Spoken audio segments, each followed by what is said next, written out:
Do you remember that toy you used to spin on the floor as a kid, hoping it would outlast your friends? Yeah, the spinning top was always that simple. But then came an anime that took that idea and turned it into something epic. Mystical battles, world championships, and friendships pushed to the limit. I'm talking about Beyblade. Between 2001 and 2003, this series showed us that a simple spinning disc could hold the spirits of dragons, phoenixes, and tigers. And it wasn't just about winning or losing. There was betrayal, villains trying to take over the world, and even a robot kid pretending to be human. Sounds crazy. That's because it was. Tyson, Kai, Ray, and Max went through every kind of challenge you could imagine, from street gangs stealing Beyblades to mad scientists creating cyber beasts. And the best part? Every battle carried something bigger than victory. It carried soul. That's why today on the channel, the complete journey of Beyblade, from the very beginning to the end of the classic era. 3 years of story, emotion, and high-stakes battles summed up for you. Ready to relive this saga?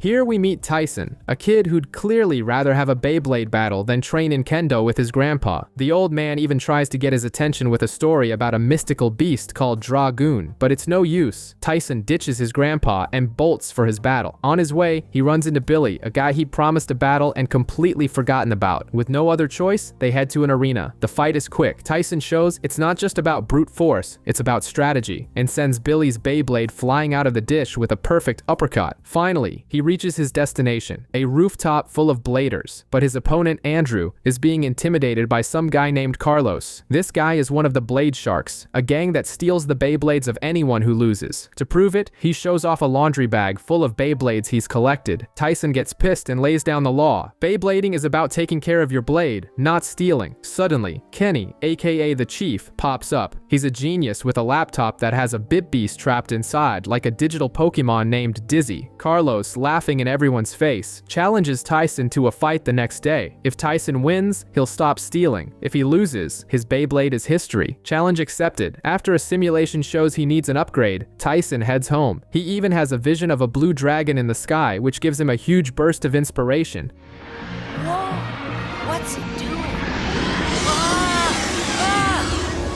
During the match, he uses a brilliant tactic. He runs towards the stadium before launching, giving his Beyblade insane speed. The strategy works and he wins. But when Carlos tries to flee, the real boss appears. Kai, the guy is furious that Carlos lost, humiliates him in front of everyone, and even slaps him across the face. Tyson, who never backs down from a challenge, calls out Kai on the spot. The battle begins. Kai's Beyblade, Dronzer S, is like a battle tank, absorbing every hit as if it were nothing. Tyson even manages to trap Dronzer in a tornado, but Kai just laughs at him, escapes, and simply obliterates our hero's Beyblade. Game over. The shock is total. With his Beyblade in pieces, Tyson is down in the dumps, but his friends Kenny and Andrew show up to lift his spirits and promise to help him build a new, even stronger one. That's when we learn the Blade Sharks' plan. They want the ultimate Bit Beast for Kai. Bit Beasts are basically animal spirits trapped inside Beyblades. Meanwhile, at the villain's base, Kai shows he isn't messing around. As punishment for the defeat, he has his goons destroy Carlos's personal Beyblade right in front of him. The kid is traumatized. To make matters worse, the goons find out Tyson is building a new Beyblade with the help of the kid who talks to his laptop, and Kai approves the idea of kidnapping Kenny. And so it happens. Kenny goes out to gather more information and gets ambushed. Tyson wants to throw down to save his friend, but Andrew stops him, saying he isn't strong enough yet. So Tyson returns to the dojo and asks the dragon sword his grandpa always talks about for help. And what do you know? It works. The spirit of the blue dragon leaves the sword and enters his new Beyblade. He now has Dragoon Storm. Tyson storms the enemy base, and Kai, in full dramatic fashion, descends from the ceiling for a rematch. The climax of the fight is when both Beyblades start to glow and summon their big beasts. Tyson's blue dragon against Kai's red phoenix. The battle ends in a draw.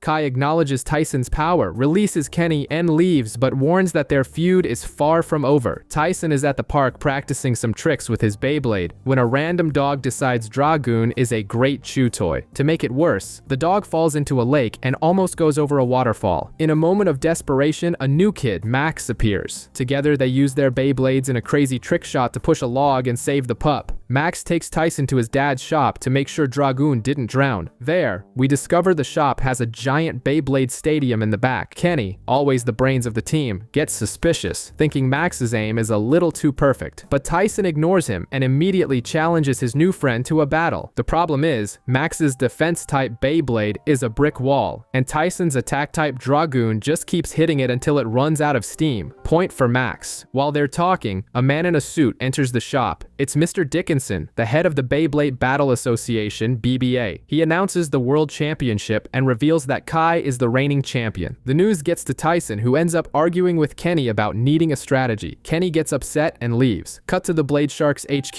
where Kai is training against 3 guys at once and winning without breaking a sweat. This guy is on another level. Back at the dojo, after a kendo session with his grandpa, Tyson has an epiphany. He needs to focus his attacks, just like in his sword training. Kenny sees his friend practicing a new and weird fighting style, making Dragoon move in straight lines. The two make up, now with a common goal, to train together to take down Kai and Max in the tournament. Welcome to the Beyblade main event. The regional tournament is underway and the rule is simple. A bunch of bladers face off in a giant stadium at the same time, and the last one spinning moves on. It's a battle royale, but with tops. And like any good protagonist, Tyson shows up late, zipping past everyone. Meanwhile, his friend Max has already secured his spot in Block B. Now it's Kenny's turn, the chief, who's fighting in Block C. The problem? He's up against none other than Kai, a guy who looks like he just walked out of a goth rock band and defeats everyone without breaking a sweat. Kenny even tries a unique tactic with a Beyblade that has a spring and jumps around the arena, but it doesn't even stand a chance. Kai destroys his Beyblade without a shred of mercy.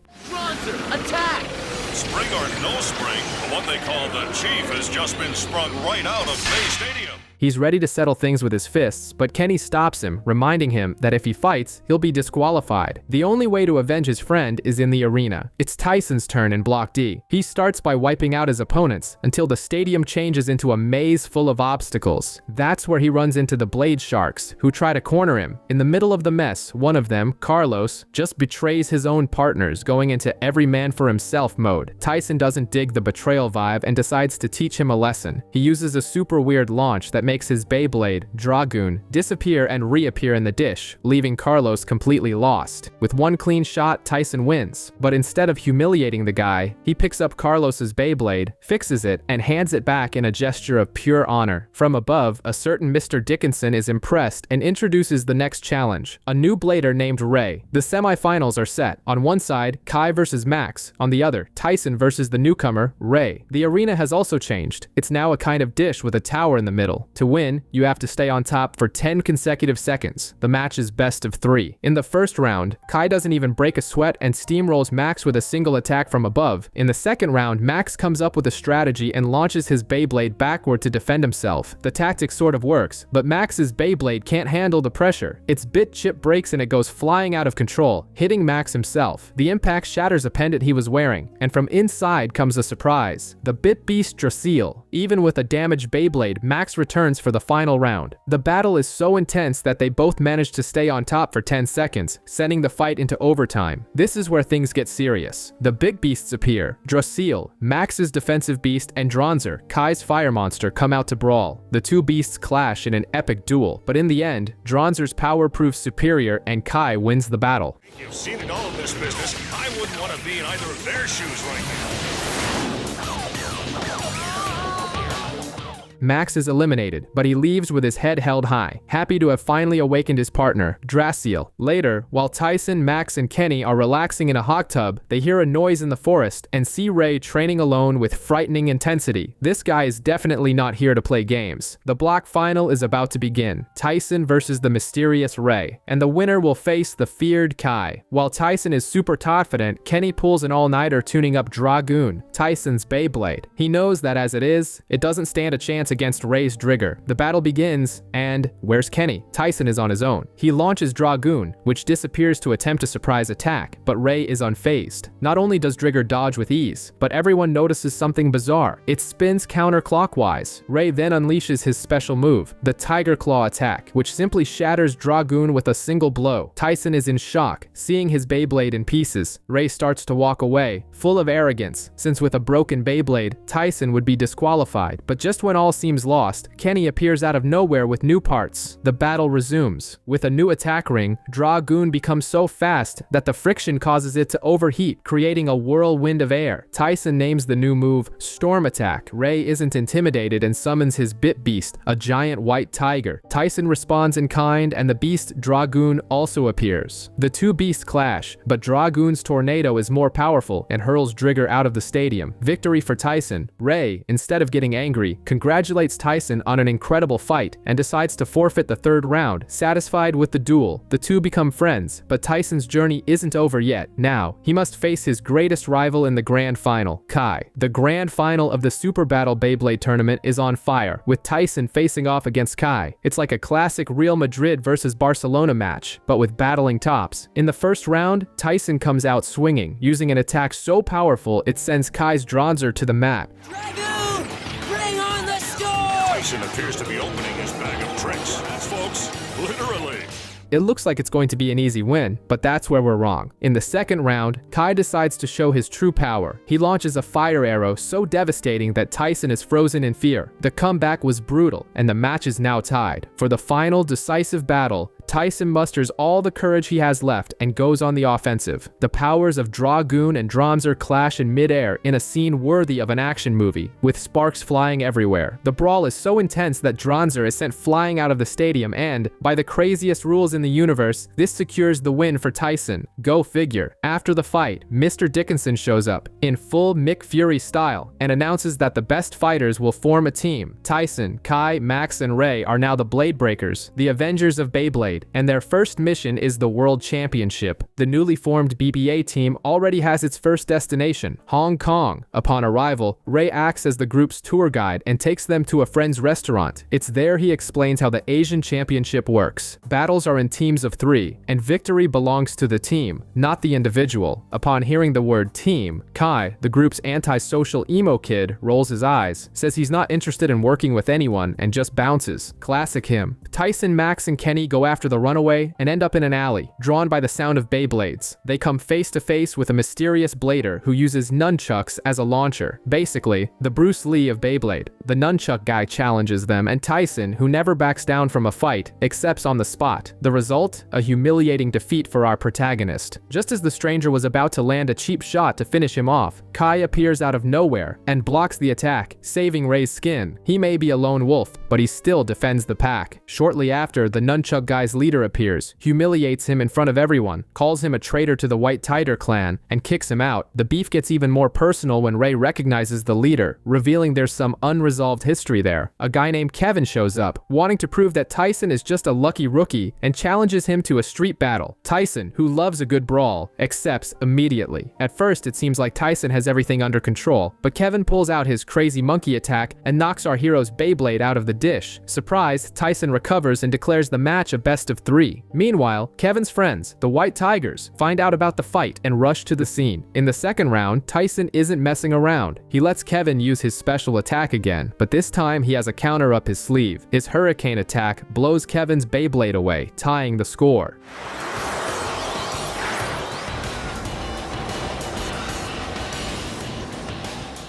Just as they were about to start the final round, the rest of the White Tigers arrive and give Kevin a serious chewing out for fighting outside of an approved venue. The kid gets frustrated and leaves. Kai also shows up, looking for a challenge, and decides to call out Lee, one of the group's leaders. But Mariah, one of the girls, steps in and shows off her power. Her cat scratch attack completely destroys a nearby staircase, making Ray realize this crew is no joke. The Bladebreakers leave, all wondering what Ray's connection is to this mysterious team, as he refuses to explain a thing. They arrive at the China Towers, where the BBA tournament is taking place. They've been placed in Block A, which means sooner or later, they'll have to face the White Tigers, the reigning champions from Block B. But first, their match is against a team called the Tall Boys. The first round is Ray versus Andre. The fight begins, and Ray already seems to be in trouble. Andre's Bit Beast, with the power of a yak, is too strong and is crushing Drigger. Andre is so confident that he's just toying with him instead of finishing the match. Bad idea. Ray seizes the opportunity, recovers, and with Drigger's power, turns the tables and secures the first win.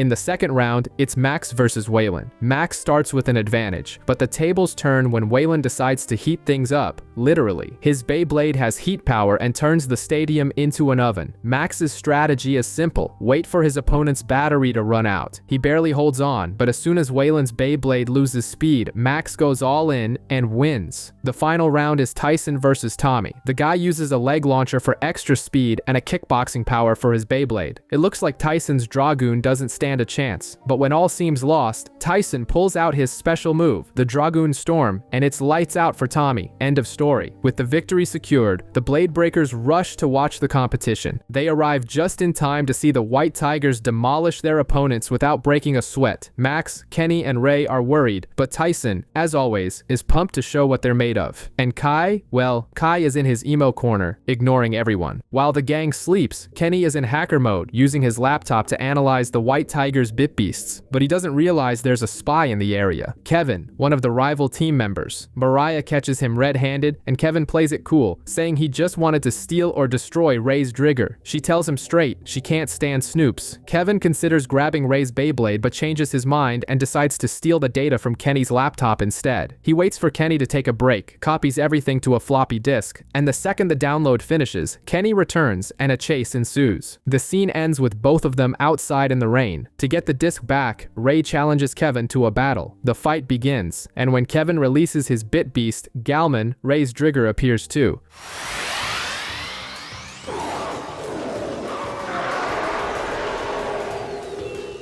But then Kevin plays dirty and gets emotional, reminding Ray that they used to be friends. This gets to Ray, who starts fighting half-heartedly. The result is disastrous. Drigger turns to Ray as if disappointed and simply explodes in the sky, disappearing forever. Ray, for hesitating, has lost his bit beast. At that very moment, Lee, the leader of the White Tigers, wakes up, sensing what happened. To resolve the situation, Tyson steps in and challenges Kevin. He wins easily with Dragoon and gets the disc back. Later, Kai, with the subtlety of a bulldozer, confronts Ray, asking what kind of blader he is to let the past interfere and end up losing everything. Ray is totally down in the dumps. Feeling that his bit beast, Drigger, abandoned him after his last defeat, he decides to quit and leaves a goodbye note for the BBA team in full breakup style. Tyson and Max, like good friends, run after him and find him on a mountain. There, Mariah, from his old clan, shows up to add more fuel to the fire. She accuses Ray of chickening out in the fight against his old teammates, and that's why he lost Drigger. To make matters worse, Lee, the clan leader, appears and forces Ray into a battle. That's when Tyson and Max arrive. Tyson, seeing his friend's state, challenges him to a fight, wanting to prove he still has worth. During the battle, Ray remembers that his strength doesn't just come from his bit beast. He uses the environment to his advantage and manages to beat Tyson without needing any mystical powers. After the fight, Tyson tells him the truth. He wants Ray back on the team, with or without Drigger. Friendship wins out.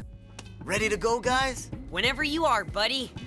All right. Moved, Ray decides to return to the BBA team and refuses Mariah's offer to rejoin the clan. Lee obviously gets pissed, makes some threats, and leaves with Mariah. With the team reunited, the gang heads down the mountain, ready for whatever comes next. It's the White Tigers' turn to show what they're made of, and their match is against the team called the Spin Shepherds. Things are already tense within the team. The first round is Gary versus Bobby. Bobby's team has a tactic called the wool defense, which is basically winning by attrition, and it actually works. Even with Gary's super strong bit beast, Galsy, he loses. The reason? Mariah was talking about food during the match and distracted the poor guy. Losing because of a snack is rough. In the second round, Mariah faces Doug, who also relies on the wool defense. He thinks it's going to be a piece of cake, but he's dead wrong. Mariah's bit beast, Galax, not only wins, but uses its cat scratch attack to turn the guy's Beyblade to dust, literally. To wrap it up, it's Lee versus Bruno. Lee doesn't even break a sweat. He pulls out an attack called Tiger Claw and ends the fight in the blink of an eye. Watching this, Ray and the Bladebreakers are left speechless. Lee then opens up and tells them about his past with Ray. They grew up together, training as best friends. Lee's grandfather gave the Drigger bit beast to Ray, and Lee was cool with it, thinking their friendship was stronger than anything. But then Ray left with Drigger, and Lee swore to train until the day he could take the bit beast back. Meanwhile, the Bladebreakers are also fighting. Tyson and Max win their battles. When it's Ray's turn, he decides to use the same attack as Lee, the Tiger Claw. Drigger returns with a vengeance, and Ray promises to never again lose due to a lack of focus. Now, it's personal. And now that Drigger has returned to me,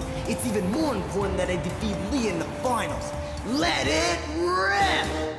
Tyson is still sleeping for a change. The team goes on ahead and Ray stays behind to wake his friend up. When they get there, the match begins, and Max has to go first to buy some time. He stalls for as long as he can, waiting for the other two to arrive. Meanwhile, Tyson and Ray are on their way when a rock slide blocks the road. With no way out, they decide to climb the mountain. Halfway up, Ray twists his ankle. Without a second thought, Tyson goes full Hercules and carries his friend on his back all the way to the stadium. The power of friendship. Back at the arena, Max continues to stall. The opposing team, the Blade Hunters, thinks he's messing with them, making fun of them. When Max realizes the misunderstanding, he decides to end the match quickly and wins. Since Ray and Tyson haven't arrived, Kai steps in for the second round and also settles it in seconds. Time is running out, and it looks like the Bladebreakers are going to be disqualified. A single forfeit and it's over. But at the last second, Tyson and Ray arrive, sweaty and exhausted. And here comes the gossip. Kevin, from the White Tigers, confesses to Mariah that he caused the rock slide. What a snake. Tyson takes on the final battle and secures the win, qualifying the team for the finals. After everything, Max shows he's a good guy and gives his old Beyblade to the Blade Hunters. The big day has finally arrived. The final of the Asian tournament. Bladebreakers versus White Tigers. It's the moment of truth, the battle everyone has been waiting for. The first match of the final is Max versus Gary, and it's a best of 3. Gary's Bit Beast is a mega powerful bear, and right from the first round, Max has a tough time dodging its attacks. But with a masterful move, he manages to trick Gary and wins the first round, 1-0 for the Bladebreakers. But Gary is not happy about it. The guy gets so mad that his Bit Beast goes into berserker mode and, in the second round, simply shreds Max's Beyblade.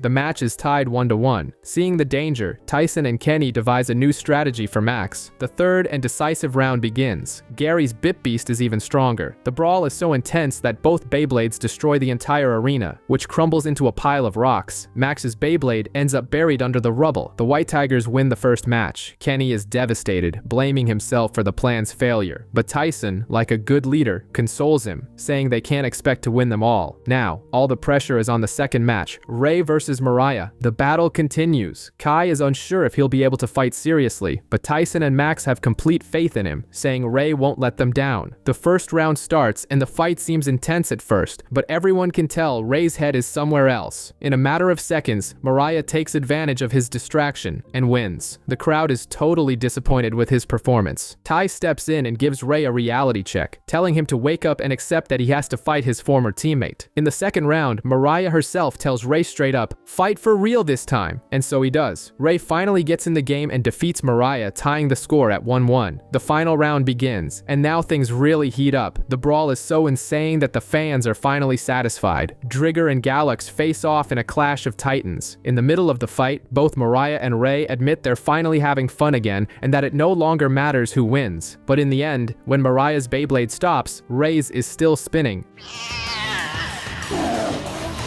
Check it, Brad! Mariah's down! Oh, but Ray's still got it going on! Ray wins. With this result, the overall score is 1-1 between the White Tigers and the Bladebreakers. The final decision rests in the hands of the next pair, Tyson versus Lee, the two most powerful bladers from each team, ready for whatever comes their way. And to make things more complicated, the arena is a desert field, making the fight even more challenging. The first round starts and Lee immediately shows he's not messing around. His Bit Beast, Galleon, is a monster and attacks Tyson with everything it's got, pushing his Beyblade out of the ring. Point for Lee. During the break, Kenny and Kai act like real coaches and come up with a new strategy for Tyson. In the second round, Lee tries the same attack again, but this time Tyson is ready. He uses his cunning to lure Lee into quicksand and wins the round. Lee is furious, with a rage that makes Gary's look like child's play. It's time for the final battle, and Lee throws everything he has into the attack. Dragoon and Galleon clash in midair, creating a giant tornado. The tension is at its peak, until both Beyblades fall, and they both land outside the ring. It's a draw. A tiebreaker round is needed. He uses his cunning to lure Lee into quicksand and wins the round. The final showdown will be between the former captain and the current captain of the White Tigers, Ray versus Lee. The battle begins with Lee using the attacks of all his teammates in a brutal offensive, but Ray tells him the truth, saying he's learned a lot about Beyblade since he left the team. He commands Drigger for the final attack and victory! Wow, that takes the cake. We felt that one up in the booth. Talk about total annihilation. The Bladebreakers win the Asian tournament and punch their ticket to the American tournament. Tyson returns home to find he's become a celebrity. He's the top headline in the newspapers. With his ego inflated, he starts acting like a true rock star, which annoys Kenny, who just wants him to stay focused on the battles and not the fame. Meanwhile, at a playground, Tyson sees a boy named Nicky being humiliated in a Beyblade battle by a bully named Riley. Things get so bad that Nicky's Beyblade is completely destroyed. Seeing this, Tyson vows to help the kid make a comeback. He calls on Max, Kenny, and Dizzy for help, and together they give Nicky's Beyblade a total upgrade, almost a pimp my ride for Beyblades. They return to the playground and demand an immediate rematch. Needless to say, with all the knowledge of the Bladebreakers behind him, Nicky wipes the floor with Riley. The bully learns, through Beyblade, a valuable lesson about not being a jerk. Meanwhile, in a much more serious setting, Kai is at his grandfather Voltaire's mansion for a conspiratorial meeting. His grandfather explains Kai's next mission. He accepts silently but makes it clear that he will do it for himself, not on orders. What could he be planning? The BB-18 finally sets foot on American soil for the World Championship. After a flight that felt like an eternity, they are greeted by Tyson's grandfather, but instead of a fancy hotel, they end up at the PPP Research Center, a place that looks like the Area 51 of Beyblades, filled with cutting-edge technology. And who's the boss of the place? None other than Max's mother, Judy Tate. But the reunion is colder than a penguin's hug. She introduces her assistant, Emily, and immediately sets up a battle against the USA's reserve team. Things don't go well. Tyson loses to a guy named Tony, who uses the rhythm of rap to control his Beyblade. Ray manages to defeat Andy, who uses some pop art tricks, but Max is beaten by Emily, who launches her Beyblade with a tennis racket. Yes, a racket. After the show, Judy reveals that these guys were just the reserve team, like the interns of brawling. They were only there to collect data. The real A-team is a scientifically trained elite, almost like Beyblade super soldiers. To top it off, she completely dismisses the idea that spirit and will can overcome science. Max is completely crushed, getting shot down by his own mother in front of everyone. The team is eating in a funk, thinking about how overpowered the Americans are. Determined to uncover their secret, they decide to pull a solid snake and infiltrate the restricted areas of the PPB, finding labs that look straight out of a sci-fi movie. Max tries to talk to his mom again, looking for a shred of affection, but gets the cold shoulder once more. It's like her heart has been replaced by a computer chip. Suddenly, an alarm goes off, and they come face to face with Steve and Eddie, two muscle-bound members of the A-team. Ray, who doesn't take crap from anyone, challenges Steve. The guy pulls out a launcher shaped like an American football and summons Trihorn, the sacred buffalo. The attack is so brutal, it shatters the bulletproof glass of the stadium and defeats Ray with absurd ease.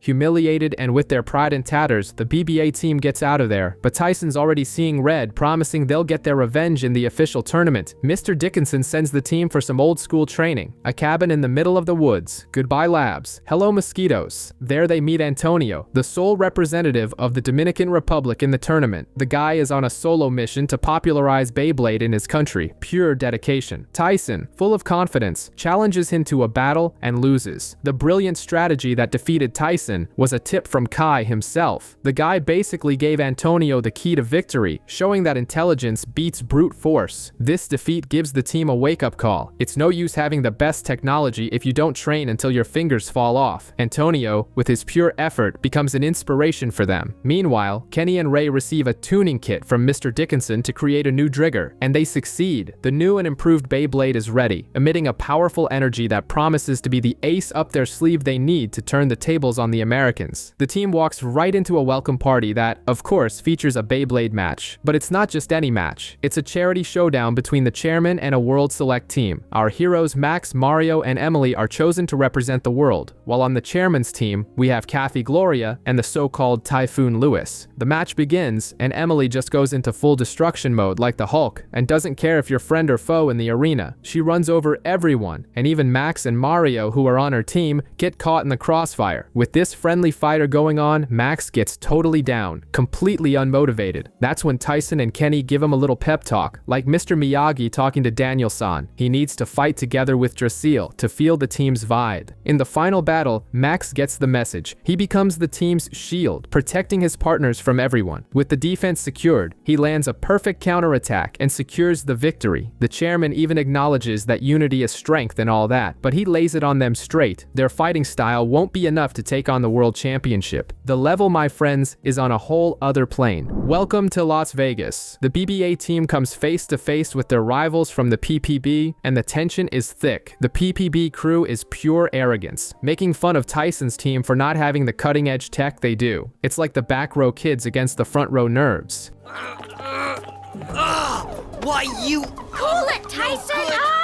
To even the odds, Tyson gets a monster upgrade, the new Dragoon Phantom, a Beyblade specially designed to go head-to-head with the rich kid's technology, and its debut is against Mexico. In the first fight, Kai steps in for Ray and absolutely wrecks Miguel, snapping the guitar strings from his Melody of Death attack. The show's over. Next up, Max faces Pedro. The guy comes with a whole elaborate tactic, but Max's Drasil is basically a war tank and wins on pure stamina. To wrap it up, Tyson debuts his new toy against Jose. The opponent tries to strike, but Dragoon Phantom shuts everything down and seals their spot in the next round. The PPB jots down a few notes in their little book, but they remain stuck up, thinking their A-class team is simply unbeatable. The next stop is Hawaii, and the Bladebreakers are set to face off against Team Ecuador, an exotic team, to say the least. Ray kicks off the battle against Diego, but is caught off guard by an iguana attack, inspired by the creatures of the Galapagos. And just like that, Ray loses. Next up, Max takes on Fernando, and the weirdness continues. Max wins, but not because of some brilliant strategy. His opponent's Beyblade simply gives up and exits the arena imitating a sea lion. Bizarre, but a win is a win. The deciding match is between Tyson and Axel. The guy tells a story about how his Beyblade was a gift from a giant tortoise, giving it an impenetrable defense. Tyson gets so annoyed by this nonsense that he loses focus. It's only after a scolding from his grandpa that he calms down. With a clear head, he creates a new technique on the spot, the Dragoon Typhoon, a spiral attack that finally shatters the tortoiseshell defense and secures the victory.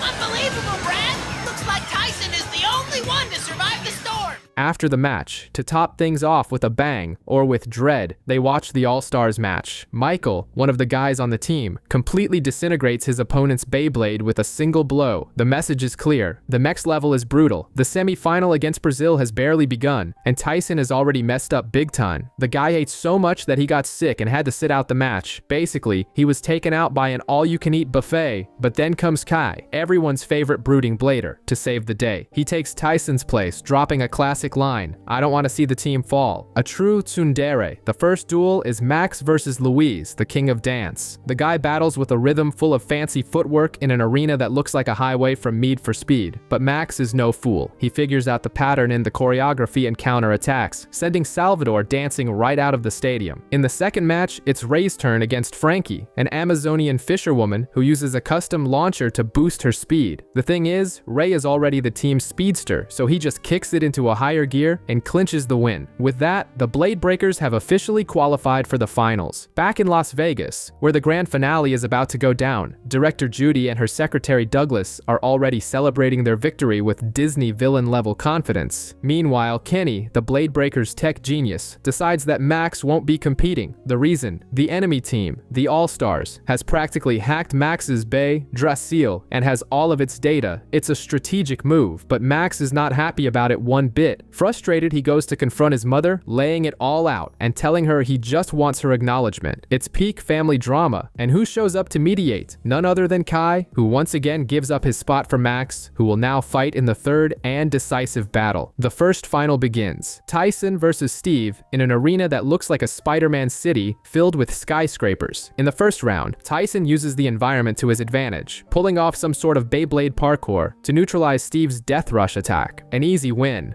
Here it comes!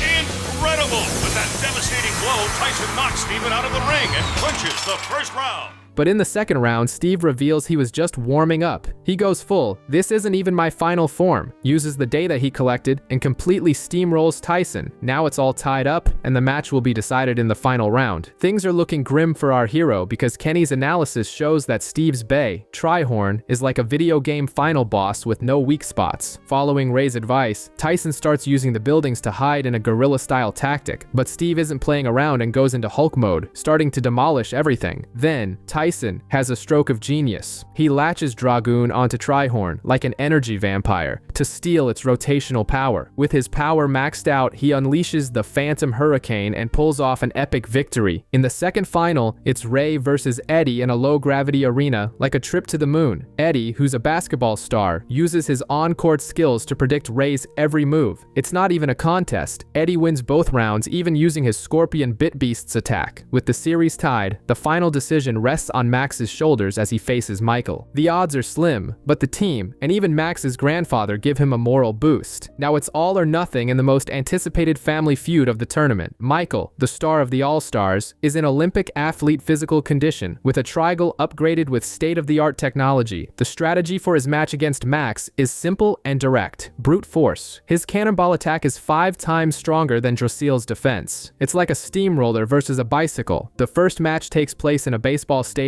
and Michael's attack is simply devastating. Dracile is hit head-on, and the All Stars' victory is instantaneous, faster than a Mike Tyson knockout. Max feels the weight of the defeat, watching his mother Judy's scientific approach overpower him. Tyson, who has no filter, gets pissed and confronts Max, accusing him of not fighting with his usual spirit. Ray and Kai try to calm things down, but Tyson's words cut deep. In the second match, things change. Max remembers his friends, the power of friendship, and all that classic anime stuff, and finds new strength. Dracile simply tanks the cannonball attack and its power multiplies. Seeing the computer graphics blue screen, Judy orders Michael to use his right hand, unleashing his true potential. The final battle is epic. The cannonball maximum attack is launched with full force, pushing Dracile to its limit, but Max refuses to give up. In a pure heart of the cards moment, he releases all his power, breaking all logic and data analysis. Dracile not only withstands the attack but counterattacks and knocks out Trigal. Max secures the victory for the Bladebreakers, proving that the human spirit is the best cheat code there is. You sure don't look so tough now! Michael rolls to a stop just short of the plate, and he's out at home.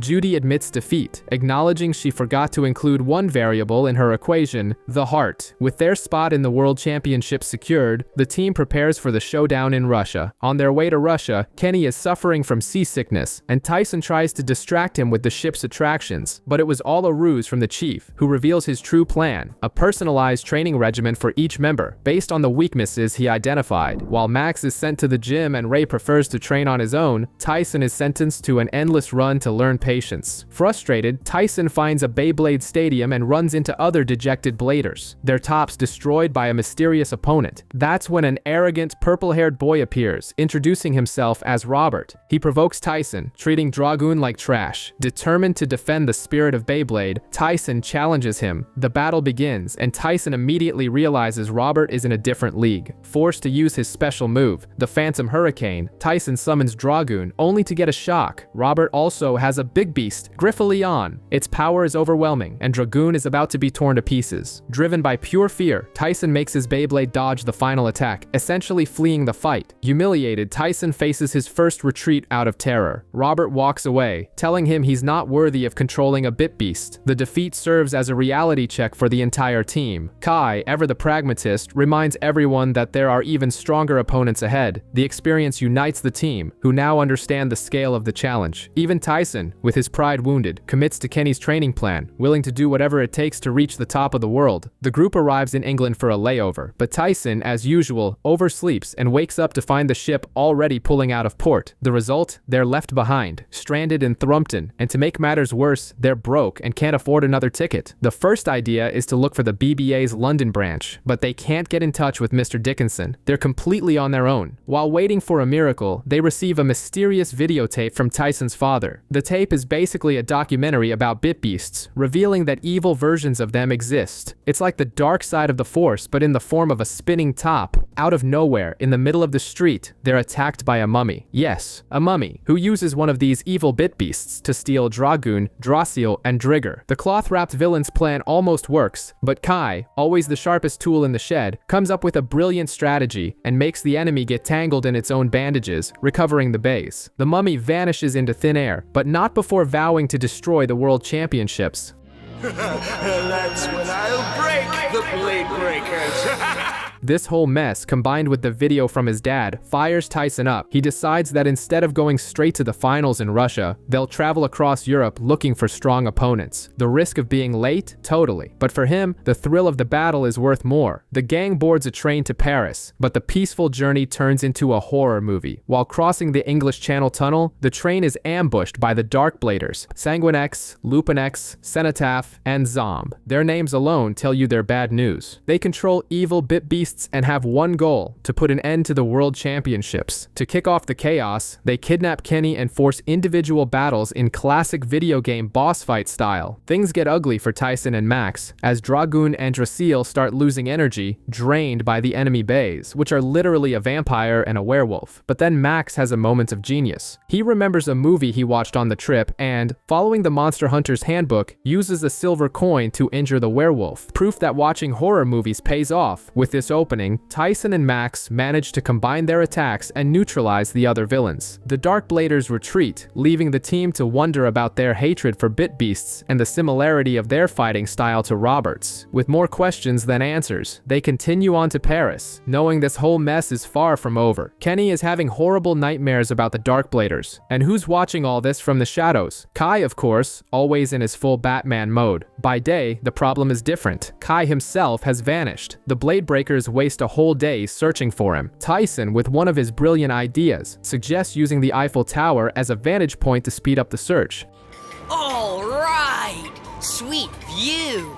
This wasn't such a bad idea, Tyson. But when they reach the top of the tower, guess who shows up to ruin the view? The Dark Bladers again. They swear to steal the Bladebreakers' bit beasts and reveal their plan for world domination, to capture all the bit beasts on the planet. Apparently, their motivation is a beatdown they suffered years ago. It's the typical can't get over being bullied villain backstory. The battle begins, but things look bad. The heroes are outmatched and on the verge of losing. But just when all hope seems lost, who appears? Kai, with his brand new souped-up Dronzer. He practically wins the fight single-handedly, showing everyone who's boss. After the villains disappear, a random kid who is watching from the sidelines approaches. He introduces himself as Oliver, says the Bladebreakers fought well, but notes they could make better use of their bit beast power. And after that bit of constructive criticism, he simply turns and walks away. Kai just disappears from the hotel, leaving only a short note behind, like a pop star ditching his band mid-tour. To cool off, Tyson and Kenny decide to check out the Louvre, but the museum is closed. The reason? Oliver booked the entire place for himself. Talk about clout. The guys track him down at his restaurant, and of course, Tyson immediately challenges the chef to a battle. Oliver, with his bit beast Unicoleon, fights with the precision of someone plating a gourmet dish. Every move is calculated, a refined strategy that leaves Tyson completely lost. Dragoon is taking a beating, but then Tyson's friends step in anime style. They shout words of encouragement, and the protagonist pulls power out of nowhere. With this boost of morale, Tyson manages to awaken his Beyblade's full strength and secure a draw. After the fight, Oliver reveals he couldn't care less about the World Championships. He prefers more exclusive, one-on-one duels, and like a good NPC giving out the next quest, he suggests Tyson head to Italy to face another European blader. Even with Kai's disappearance on their minds, the gang decides the show must go on and sets off for Italy. immediately. The crew arrives in Rome, totally in a European vacation vibe, looking for a guy named Enrique, a blader who has already defeated Cenotaph of the Dark Bladers. They find a castle that looks straight out of a movie, but when they try to get close, they're attacked by a supposed thief. Turns out the thief is Enrique himself, who loves a good prank. After the chase, he reveals his identity but refuses to battle. The reason? He has a few romantic dates lined up, and apparently, girls are more important than Beyblades. But Tyson doesn't give up and provokes the guy until he finally accepts the challenge. The next day, a coliseum literally pops up in the middle of the square to serve as the arena. Enrique appears dressed as a Roman legionary, completely in character, and warns that this is a sacred place with no outside interference. The battle begins, and he summons Amphileon, a bit beast with 2 heads. Double the trouble for Tyson. Tyson is getting wrecked, and his friends try to help, but Enrique scolds them, saying it's against the rules. In a moment of carelessness, Amphileon attacks, and Dragoon throws itself in front of Tyson to protect him. Before things can get more serious, it starts to rain, interrupting the fight. Enrique simply leaves with his companions, leaving Tyson on the ground, frustrated and thirsty for a rematch. At night, Tyson can't sleep and goes to train alone, focused on defeating Enrique. It's the classic post-defeat training montage. His friends show up to help him strategize, realizing that Enrique's bit beast is super impulsive. Kenny gives Dragoon an upgrade to make it faster, and even Kai, who's always disappearing, shows up to give some tips on his launch. Meanwhile, Enrique, despite winning, feels like something was missing from the battle, a sentiment Oliver also shares. They can smell the plot armor in the air. The next day, the rematch takes place in the Coliseum. Tyson puts the plan into action. He taunts Enrique, who falls for it and admits, with all his pride, that he was only using 60% of his power. This classic B-movie villain mistake costs him dearly. Amphileon gets so angry at its owner's arrogance that it starts attacking its own heads, completely out of control. While the bit beast is busy fighting itself, Dragoon seizes the opportunity and unleashes a decisive attack, winning the match. Oliver, who was watching, admits that Tyson has something they don't, and as always, he hands out the next mission. The next opponent is Robert in Germany. The European Beyblade tour continues. Aboard the airship, a nasty storm begins to brew. Oliver remarks that the weather perfectly matches Robert's personality. When they arrive, they're met with a gigantic castle, like something out of a vampire movie. The reception is cold, with a butler who looks like he doesn't have any friends. Inside, they meet Johnny, a blader who's also British royalty. Shortly after, the host, Robert, appears. He looks at Tyson and immediately drops a gem, calling him a ruffian. He's already defeated and refusing to battle him again. For him, the battle only happens once. To rub his ego in everyone's faces, Robert shows off his family's trophy room, a dynasty of knights, and introduces his big beast, Griffeleon, which has been passed down through generations. Tyson's blood boils and he nearly lunges at him but is held back. That's when our favorite emo, Kai, steps onto the scene. Johnny, feeling offended by Tyson's talk of friendship and growth, challenges Kai to a battle right then and there. The showdown happens in Robert's training room. The fight is intense, but Johnny summons his own bit beast, Salumoleon. The heat from the 2 fire-type beasts, combined with the stone walls, creates a deadly trap. Johnny uses his secret attack, Fire Rod, and defeats Kai.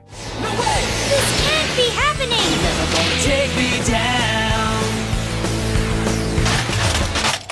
With the victory, he simply leaves, leaving the whole team shaken. Tyson, furious, swears they'll get stronger and come back for revenge. Robert is proudly showing off his Jurgen Stadium, a monumental arena built just for Beyblades. Meanwhile, the Bladebreakers raid his mansion and have a feast, basically emptying the fridge of all its supplies. Still fuming over their previous defeat, Tyson, Ray, and Max challenge the Euro team to a team battle. Robert isn't too keen on the idea, but eventually agrees to a 3v3 exhibition match for the stadium's inauguration, treating the boys as mere bait to attract a crowd. As if the tension wasn't high enough, the leader of Team Shadow shows up out of nowhere, threatening to devour the winning team. The atmosphere gets even heavier. The first battle of the night begins, Ray versus Oliver. The clash is incredibly intense, with both bladers giving it their all. The fight is so evenly matched that, in the end, it results in a technical draw. The outcome of the contest is left wide open, leaving everyone in suspense for the upcoming battle. battles, and with the dark threat of Team Shadow looming overhead. The second match takes place in the Olympia Coliseum, and things get personal. With both teams giving some help that nobody asked for, Kai manages to defeat Johnny. But in the end, both Kai and Johnny leave the arena criticizing their teammates' attitudes. No one liked the interference. Enrique of the Majestics has a moment of clarity and realizes his team is just a bunch of undefeated individuals, whereas the Bladebreakers actually function as a team. The final battle is between Tyson and Robert, and it's a real spectacle. In the end, Tyson wins, and the Majestics finally learn a lesson about teamwork. And remember Team Shadow? Now calling themselves the Dark Bladers? They're the same ones who kidnapped Kenny, and now, out of nowhere, they say they've given up their evil plans. Like, you know what? I'm tired of being evil. To top it all off, Mr. Dickinson shows up and reveals that he was the one who arranged for them to miss the boat. It was all part of a plan to force the gang to explore Europe and face talented bladers. The Bladebreakers realize he did them a favor, as all these experiences helped them grow. And so, they bid farewell to the Majestics and the Dark Bladers, ready for whatever comes next. The Bladebreakers arrive in Moscow, and it's freezing. While looking for their hotel, they run into a weird guy named Boris, who introduces himself as the head of a Beyblade training center with a rather sinister vibe. With the air of an old lord, Boris invites the gang to lunch and takes them to see his training center, which looks more like a haunted castle. There, he decides one of his students needs to test their skills against Tyson. They enter a room that's basically a stone arena, and Tyson faces a boy named Alexander. The battle starts off rough for our hero, but with a little help from Kai, he turns the tables and wins with his famous Phantom Hurricane attack. But the happy ending is short-lived. After the match, Boris shows he's not messing around. He simply crushes Alexander's Beyblade with his foot and drags the boy away like he's trash. The Bladebreakers are disgusted, especially Tyson, and get out of there immediately. And Kai, who had been quiet until then, swears to himself that he'll return to settle the score with that place. Kai is having nightmares, and Ray notices something is wrong with him. At breakfast, Tyson is, as always, demolishing the buffet while the rest of the gang scatters. Max goes to meet his mother and, surprise, the All Starz are also in Russia. At the same time, Ray heads to the park and runs into the White Tigers, who were also invited for an exhibition tournament. Soon, all the teams meet up in the park. Mariah of the White Tigers and Emily of the All Starz immediately clash. One is all about mysticism, and the other only believes in data. You can see where this is going. Sparks fly. To settle the score, they decide to have a friendly battle. Meanwhile, Kai is in detective mode. He breaks into Boris's sinister abbey, feeling a sense of familiarity with the place. He discovers it's not a church, but a bizarre laboratory, with animals in tubes and training rooms that look like something out of a horror movie. Back at the battle, Mariah defeats Steve, and then Emily beats Gary. The score is tied, and the final fight is between the leaders, Lee and Michael. The battle is insane and ends in an epic draw. In the midst of the celebration, the group realizes, where's Kai? The answer comes in the next scene. Kai finally remembers everything. That place was his home, and Boris appears, all villainous, welcoming him back. Kai is cornered. He can either flee the Abbey or stay and uncover more about his dark past. Meanwhile, the Bladebreakers, of course, get stopped at the entrance by a new blader, Ian. A quick battle breaks out between Tyson and Ian, but the guys are just there to stall for time. They spin a lie, saying Kai felt unwell and is being cared for by them. Inside, Boris dangles the perfect bait, Black Dronzer, the most powerful Beyblade in the world. The offer is tempting. The Beyblade is Kai's, but only if he abandons the Bladebreakers forever and joins the evil corporation, BioVault. The memories of his childhood using this Beyblade and the promise of absolute power speak louder, and Kai accepts. He joins BioVault. And to top it all off, we discover who the mastermind behind everything is. Kai's grandfather, a man named Voltaire. The plan to bring his grandson to the dark side was his all along. The Beyblade World Championships kick off in Moscow, and the atmosphere is already tense. The Bladebreakers arrive for the event, but where's Kai? The guy has completely vanished. Still, they meet up with the White Tigers and the All Starz, and everyone gathers to watch the first battles against the Demolition Boys. Things turn ugly fast. The first to fight is Steve, who loaded his Beyblade with attack rings, but it was no use. Ian of the Demolition Boys wins. Next up is Eddie against Tala, and the fight lasts for like 2 seconds. Tala destroys him without breaking a sweat.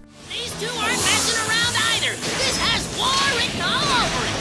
Oh no! The vibe is already heavy, but the worst is yet to come. Michael of the All Stars steps into the arena to face a mysterious member of the opposing team, and when the guy reveals himself, it's none other than Kai. The dude not only showed up but has switched sides and joined the villains. It's the ultimate betrayal of the season. To cap off his treachery, Kai, with his sinister new Beyblade called Black Dronzer, gets so arrogant that he challenges the entire All Stars team at once. And he wins, but not content with just humiliating them, he does something bizarre. He sucks everyone's bit beasts into his own Beyblade. With his collection complete, he announces to the world that he now possesses the most powerful Beyblade of all. The crowd is in shock, and Tyson's jaw must have hit the floor. After that humiliating defeat, the All Stars leave with their tails between their legs, walking past the White Tigers without a word. The mood is like a funeral. Outraged by Kai's betrayal, Mariah wants to take him on in the tournament and free the bit beasts, but the rest of her team is scared stiff. Lee and Gary are up for it, but Kevin is like, "Bad idea, guys. Did you see what he did?" Meanwhile, at the villain's base, Kai's arrogance is at a level where he won't even accept a compliment from Tala. He makes it clear he's in this for himself. The big boss, Boris, wants him to rest, but Kai demands to fight the White Tigers alone as well. Boris agrees, giving that evil smirk of a villain who knows his master plan is working perfectly. And what happens in the match? A massacre. Kai faces the White Tigers and defeats them one by one. He not only wins, but he also destroys their Beyblades and steals their bit beasts, growing his collection of souls.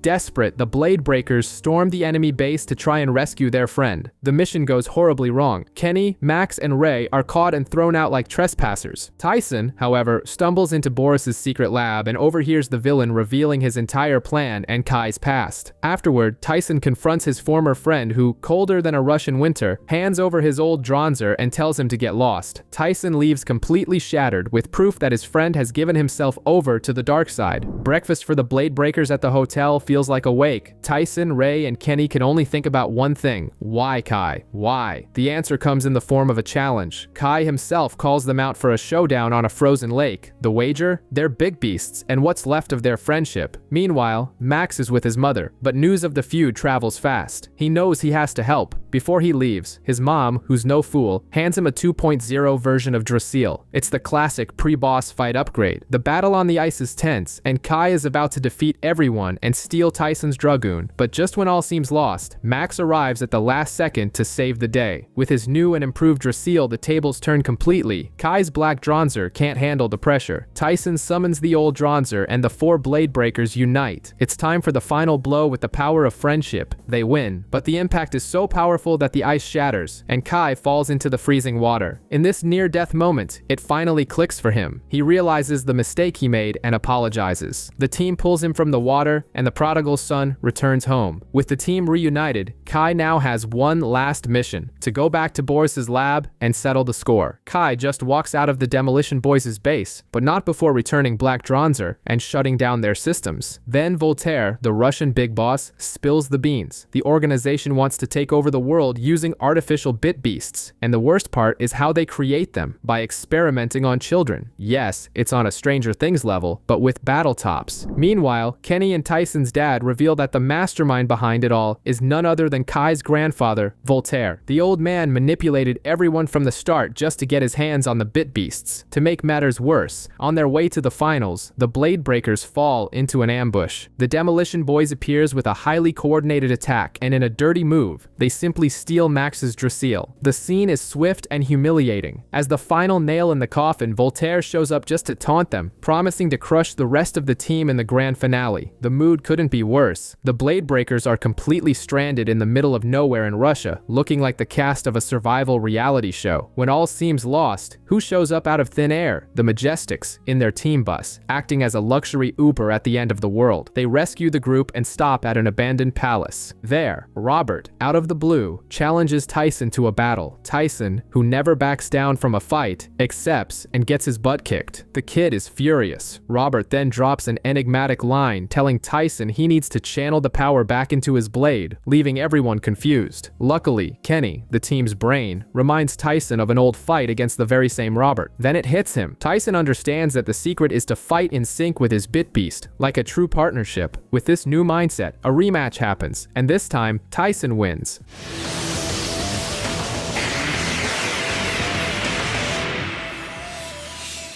But why all the drama? In the end, we find out it was all a plan orchestrated by Mr. Dickinson. He set up this lesson to prepare the team for the finals against the Demolition Boys, ensuring they could access their inner power. With their last-minute training complete, the team finally heads to the championship. The Bladebreakers arrive in Moscow for the finals, and the tension is thick. The Russian team intimidates everyone, and to top it off, Grandpa is in the audience, just watching. Kai, full of swagger, insists on fighting first, choosing Sergei as his opponent. The arena is bizarre. It has a pool in the middle. Sergei takes advantage of this and uses his move, Voda Impact, to create tsunamis with his artificial Big Beast. Basically, he turns the Beyblade match into an Aquaman movie and easily wins the first round. During the break, Kai's grandfather tries to get in his head, offering Black Dronzer back if he betrays the Bladebreakers. Unfortunately, Kai gives in to the temptation and heads into battle. In the second set, with the support of his friends, Kai awakens Dronzer's true power, and the fight becomes insane. Even so, he ends up losing on points. It's one of those defeats that feels like a victory, you know? Despite losing the battle, Kai finally breaks free from his grandfather's influence, and the team's bonds grow stronger. Now, the responsibility falls squarely on Ray's shoulders, who must win the next match, or the Bladebreakers are out. After Kai's defeat in the first round, it's Ray's turn to face Brian, the fourth member of the Demolition Boys, who looks like he walked out of a horror movie. The guy is introduced as a brutal competitor who learned to block all emotions except for hatred. Basically, a robot programmed to destroy, and Ray discovers the hard way that Brian plays dirty to win. The Psycho starts using the center of the arena to rip out chunks of the stadium and hurl them at Ray's stomach. Not satisfied, he even manipulates the air to use as a weapon, throwing Ray out of the arena with a simple move. So cheap. In the second round, Brian uses the wind to attack Ray directly, but our hero holds on for dear life and manages to turn the tables. But victory comes at a price. He uses so much energy that he collapses right after, in front of a very confident Brian. Even though he's exhausted, Ray insists on getting back up to finish the fight, and the whole team supports his decision. In the deciding round, Ray takes a merciless beating. He's pushed far from the arena, but upon seeing his Drigger bravely holding on and remembering his friend's words, he digs deep and finds a hidden well of strength. With Drigger shielding him, Ray unleashes his final attack, which shatters Brian's Fallborg into 1,000 pieces, tying up the finals. He collapses again, severely injured, but wakes up just in time to hear he won as he's carried to the hospital. Tyson then makes a hero's promise. He will win the tournament for the team, and to do that, he'll have to face the leader of the Demolition Boys, Tala. While the All Stars, with a little help from Max's dad, give Dragoon a supreme upgrade, the villain Tala is undergoing a sinister training regimen in the Demolition Boys incubator. He emerges looking like the Terminator, devoid of emotion and with a new Beyblade, Woolborn. The final battle of the World Championships begins in a snow-covered stadium for dramatic effect. Tala immediately shows he's not playing around, using dirty tactics and unleashing the stolen Bit Beasts like a video game hacker. Despite this absurd disadvantage, Tyson manages to win the first round and defeat Woolborn, but the joy is short-lived. Tala conjures an artificial blizzard, trapping Tyson in an ice hell. With the fate of the championship on the line, the fight reaches its climax.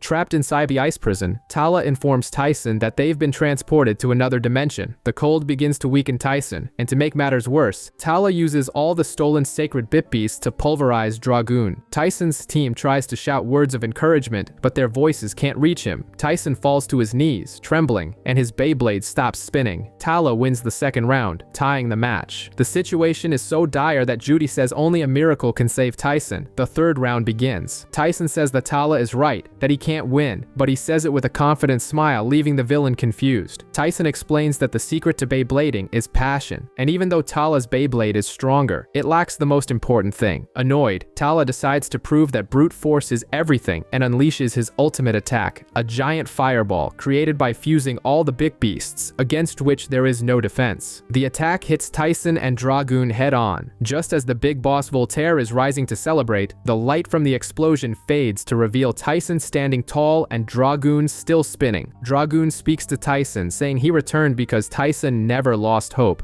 The two clash again, and Kai explains the secret. Tyson and Dragoon are a team. They fight together. Their strength comes from their bond, not just from power. Dragoon begins to shove Woolborg back, collides with the fireball, and causes an explosion that shatters the giant iceberg. The sacred Bit Beasts are freed and return to their owners. Tala's Beyblade stops spinning. Tyson is the new world champion. The crowd goes wild. Look! The new world Beyblading champion is Tyson!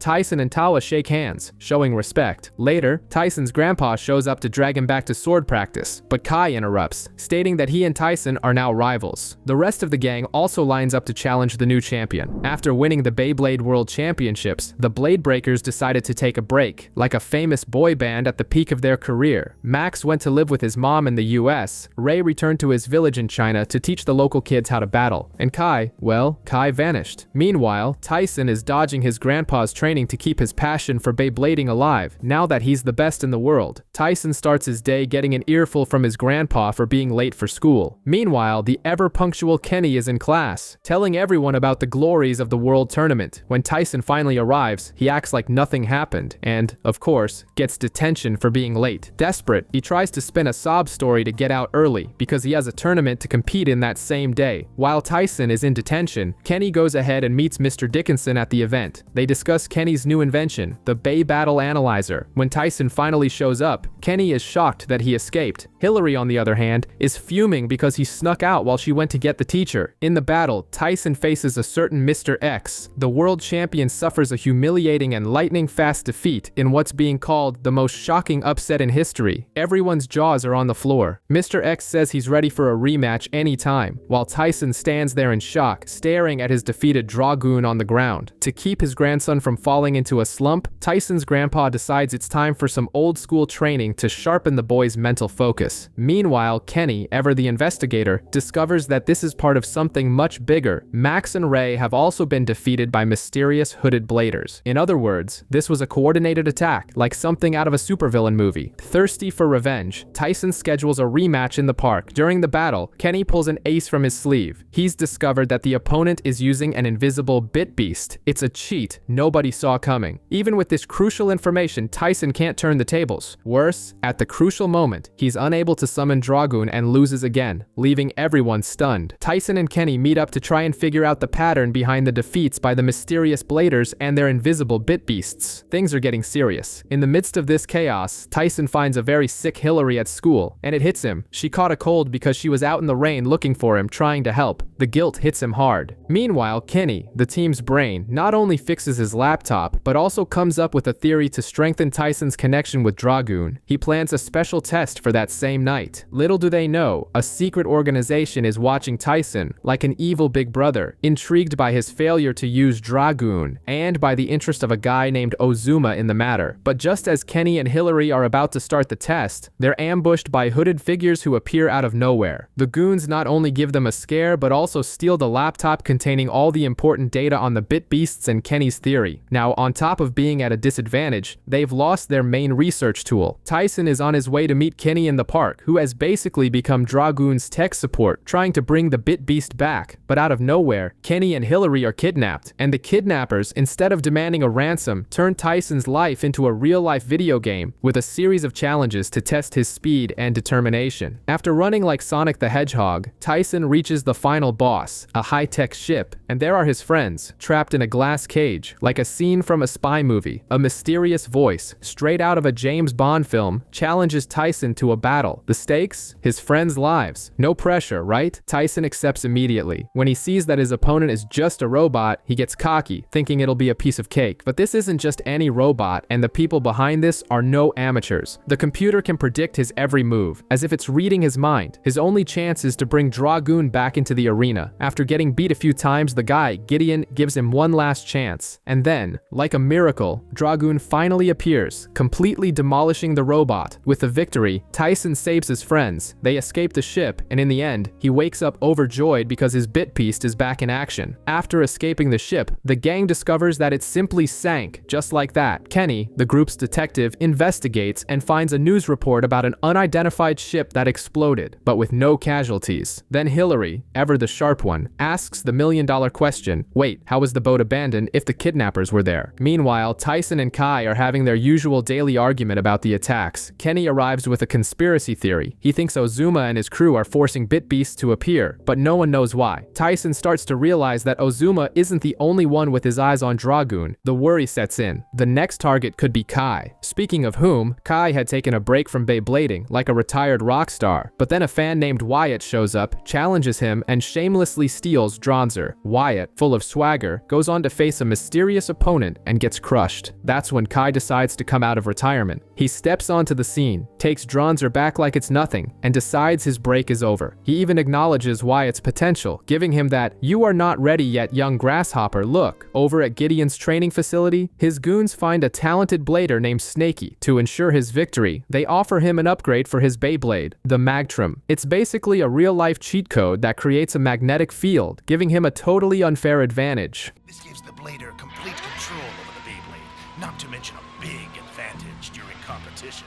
Meanwhile, Kenny and Hillary are trying to track down the mysterious kidnappers when Tyson shows up with another one of his crazy schemes to find Ozuma. Out of nowhere, Snaky appears before them and challenges Tyson to a battle. What Tyson doesn't know is that Snaky is just bait. Gideon's real plan is to use the fight to collect data on Dragoon. Tyson, who never turns down a challenge, accepts. The fight begins and it looks like he's going to lose, until Kai shows up to give him some rival-style moral support. With the encouragement, Tyson summons Dragoon and, after an intense battle, sends Snaky's Beyblade flying out of the arena, securing the win. The problem? Gideon's henchmen were hiding in the bushes, recording everything and sending the data straight to their boss. To make matters worse, Ozuma and Dunga were watching from a distance, just waiting for their turn to take on Tyson and Kai. Tyson and Kenny are in full CSI mode, trying to decipher the mysterious material inside Snaky's Beyblade that made it super magnetic. Meanwhile, Kai, who rejoined the team after a draw with Dunga, is quieter than a silent film character. He even tries to live at Tyson's house, but old B flares up and he bails quickly. Hillary, ever suspicious, is already convinced he's a spy. Without answers, Tyson and Kenny email Max's mom, the family scientist, asking for help analyzing the metal. But Hillary has another idea. Why not talk to the big boss, Mr. Dickinson? They go to his office and come face to face with a new team on the scene, the Psychics, led by a certain Dr. B, who already looks like a B-movie villain. This sinister crew wants to challenge the Bladebreakers for the title,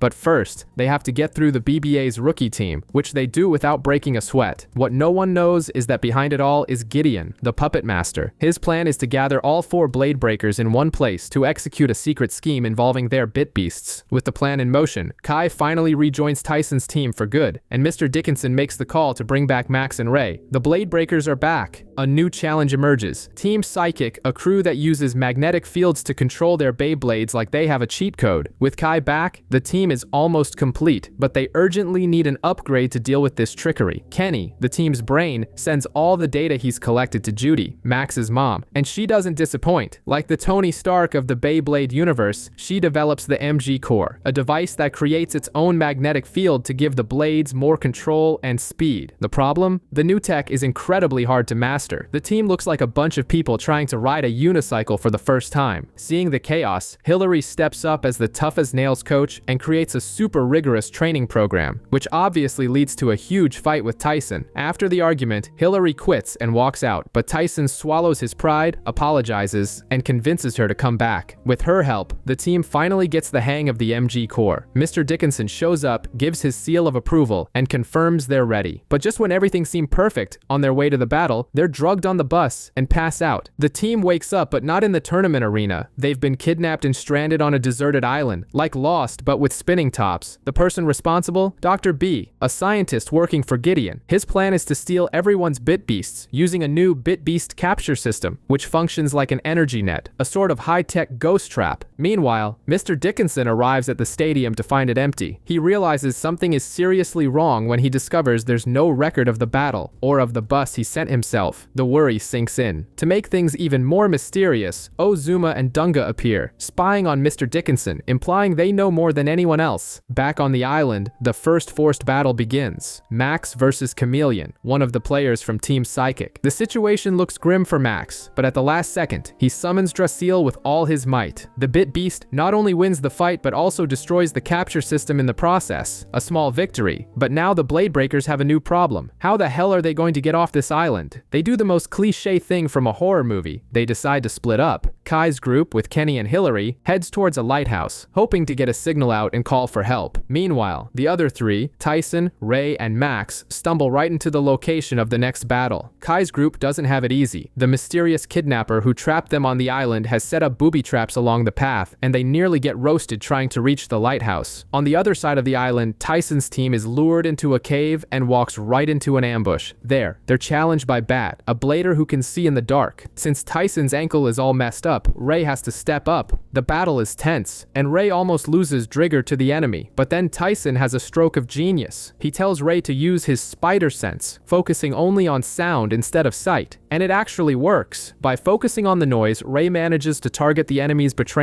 and defeat him.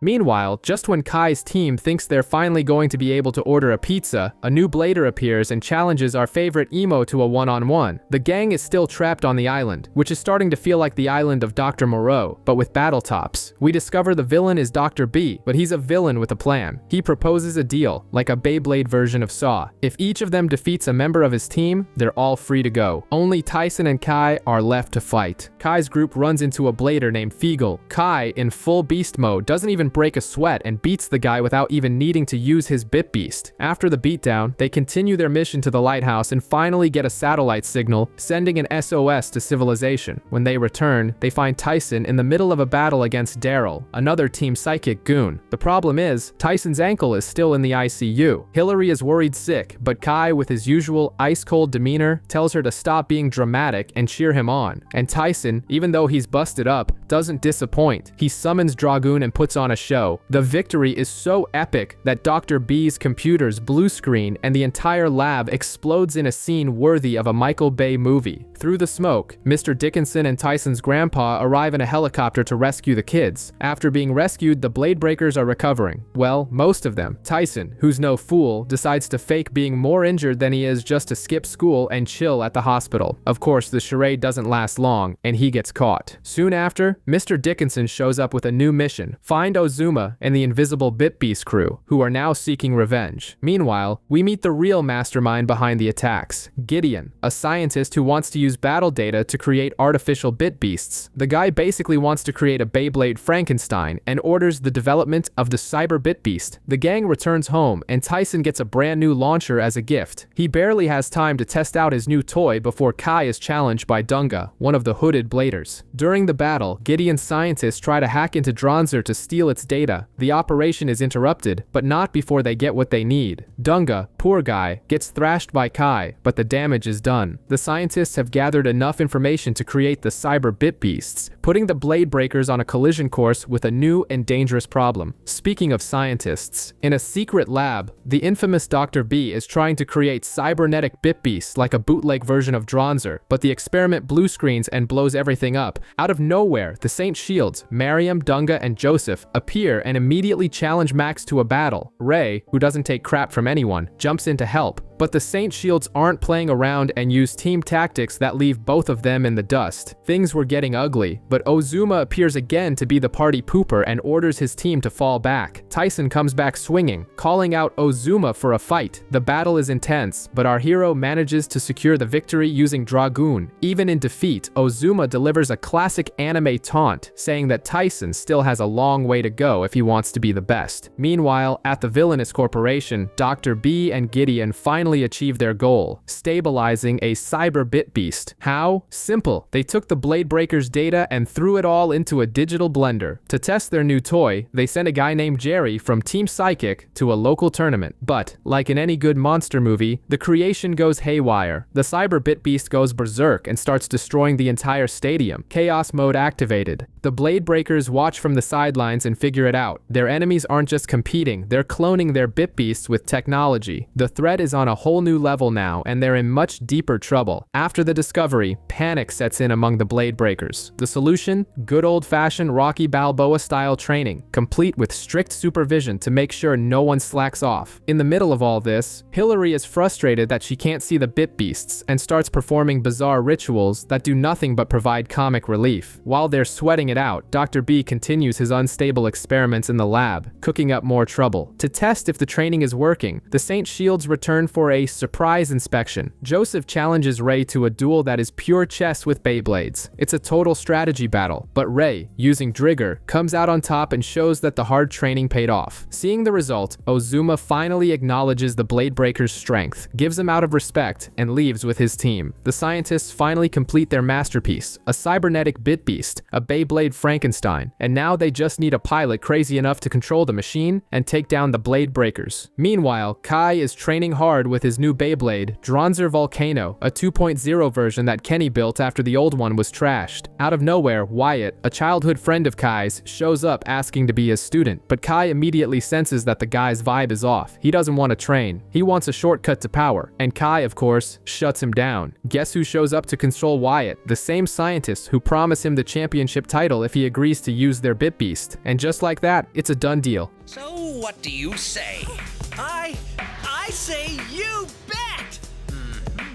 The guy becomes obsessed and goes straight to challenge Kai. Ozuma, who seems to be the only one with any common sense, tries to warn the Bladebreakers about the new threat, but their egos are so inflated they don't even listen. When it's time for the showdown, Dunga steps in to defend Kai and ends up fighting Wyatt. Bad idea. The cybernetic Bit Beast goes into Kirby mode, sucks all the power from Vortex Ape, and mercilessly defeats Dunga. But the technology is too unstable and Wyatt passes out in the middle of the arena. The scientists, seeing their experiment has failed, simply take the Bit Beast back, leave Wyatt unconscious on the ground, and go look for another sucker to be their next test subject. How cold. After the fiasco with Wyatt, the scientists are scrambling to stabilize the cybernetic Bit Beast and need a stronger blader. Meanwhile, at the Bladebreakers' house, the mood is tense. Tyson is fed up with training, gets into a fight with Hillary and Ray, and just throws in the towel, quitting the team. To try and pick up the pieces, Hillary organizes a barbecue to smooth things over, and that's where they meet Kane and his crew, a team of super nice travelers who love Beyblading and exploring new cultures. The vibe clicks instantly. Tyson and Kane have a friendly match that ends in a draw, creating immediate mutual respect. Seems like the beginning of a beautiful friendship, right? Wrong. Kane and his team are actually the Psychics, a team summoned by Gideon, the head of the scientists. They are brought to the cybernetic Bit Beast with the promise of becoming the most powerful bladers in the world. In other words, Tyson's new friends are actually the next major villains. The Psychics arrive at Gideon's base and are immediately put to the test. Jim uses a cybernetic version of Drasil against a robot and not only passes the test, but also improves the Bit Beast's technology. The guy is an evil prodigy. With the weapon ready, Gideon goes straight to blackmailing Mr. Dickinson. Either he schedules a rematch against the Bladebreakers, or the entire city goes up in smoke. With no choice, the team accepts the challenge and Mr. Dickinson tells them the truth. Kane and his crew worked for the Psychics. Tyson is in denial, refusing to believe the betrayal. With Ozuma's help, the Bladebreakers infiltrate the enemy base to see it with their own eyes. And what they find is an internal crisis. Jim is eager to use the stolen technology, but Kane and Salima are having second thoughts. To prove his point, Jim challenges Goki and easily defeats him, showcasing the Bit Beast's absurd power. Tyson tries to talk to Kane, but they're discovered. During their escape, Kai appears out of nowhere to save the day. Even after everything, Kane shows that he has a code of honor and tells Dr. B he won't use the Bit Beast against Tyson since he wants a fair victory. Tyson finally understands, and the reality of the situation hits him. Kane was never truly his friend. Inside, he comes face to face with Jim. The result is a surprise duel where Tyson gets completely crushed, and to top it off, Jim confiscates Dragoon. In total panic mode, Tyson has a brilliant or terrible idea. If you can't beat him, join him. He decides he's going to illegally modify his own Beyblade to stand a chance. But Kenny, the team's brain, shuts down the idea immediately and refuses to be part of the sketchy plan. Meanwhile, a bit of espionage is going down. Salima from Team Psychic secretly meets with Ray and tells him what's happening. The cyber Bit Beasts are like a virus corrupting her friends. She begs the Bladebreakers to forfeit the match to save their own Bit Beasts. Ray is torn, but Kai, ever the bad boy, convinces him that the only solution is to win fair and square, their own way. With the decision made, the team braces for the upcoming battle. Tyson is still being stubborn, fixated on using an illegally tuned Beyblade against the cyber Bit Beasts. The entire team warns him it's a terrible idea, but he's in I know what I'm doing mode and won't listen. During a test run, the obvious happens. Dragoon becomes completely unstable, like a Formula 1 car with Pinto parts, and Tyson loses all control. Out of nowhere, Ozuma appears to teach him a lesson. He challenges Tyson to a traditional style battle with no illegal modifications. Tyson, proud of his Frankenstein creation, accepts the challenge and gets historically thrashed. The modified Beyblade fails spectacularly mid-fight, and Dragoon simply refuses to respond. The upgrade had actually just weakened the Bit Beast. That's when it finally clicks. Tyson feels immense guilt, apologizes to the team, and begs Kenny to restore Dragoon to its factory settings. With the lesson learned, and the team finally in sync, Tyson returns to his authentic fighting style, truly ready for the decisive showdown. The Bladebreakers Bladebreakers finally arrive at Team Psychic's battle tower, which looks like a level from a video game. There, the big boss Gideon explains the rules of the tournament. 4 sudden death battles, 1 on each floor. It's like climbing the tower in Mortal Kombat, but with Beyblades. But even before the first fight, the team is attacked by an army of robot guards, a trap to wear down their Beyblades before the main event. When things get tough, the cavalry arrives. Ozuma and his team show up by surprise to help destroy the robots. The first official battle takes place on the 2nd floor, with Max against Jim. Jim's Cyber Drasil is a true monster, evolving mid-battle and dealing heavy damage to Max's Drasil. But the worst part, the ultimate cheap shot, is that Jim has a machine that constantly repairs his Bit Beast. It's like fighting a character with an infinite health cheat code. Max realizes the only way to win is to destroy the machine itself. It's an all-or-nothing move, and he goes for it. The plan works and he manages to destroy his opponent's cheat, but it comes at a high cost. In the chaos, Max's Drasil is captured by the enemy.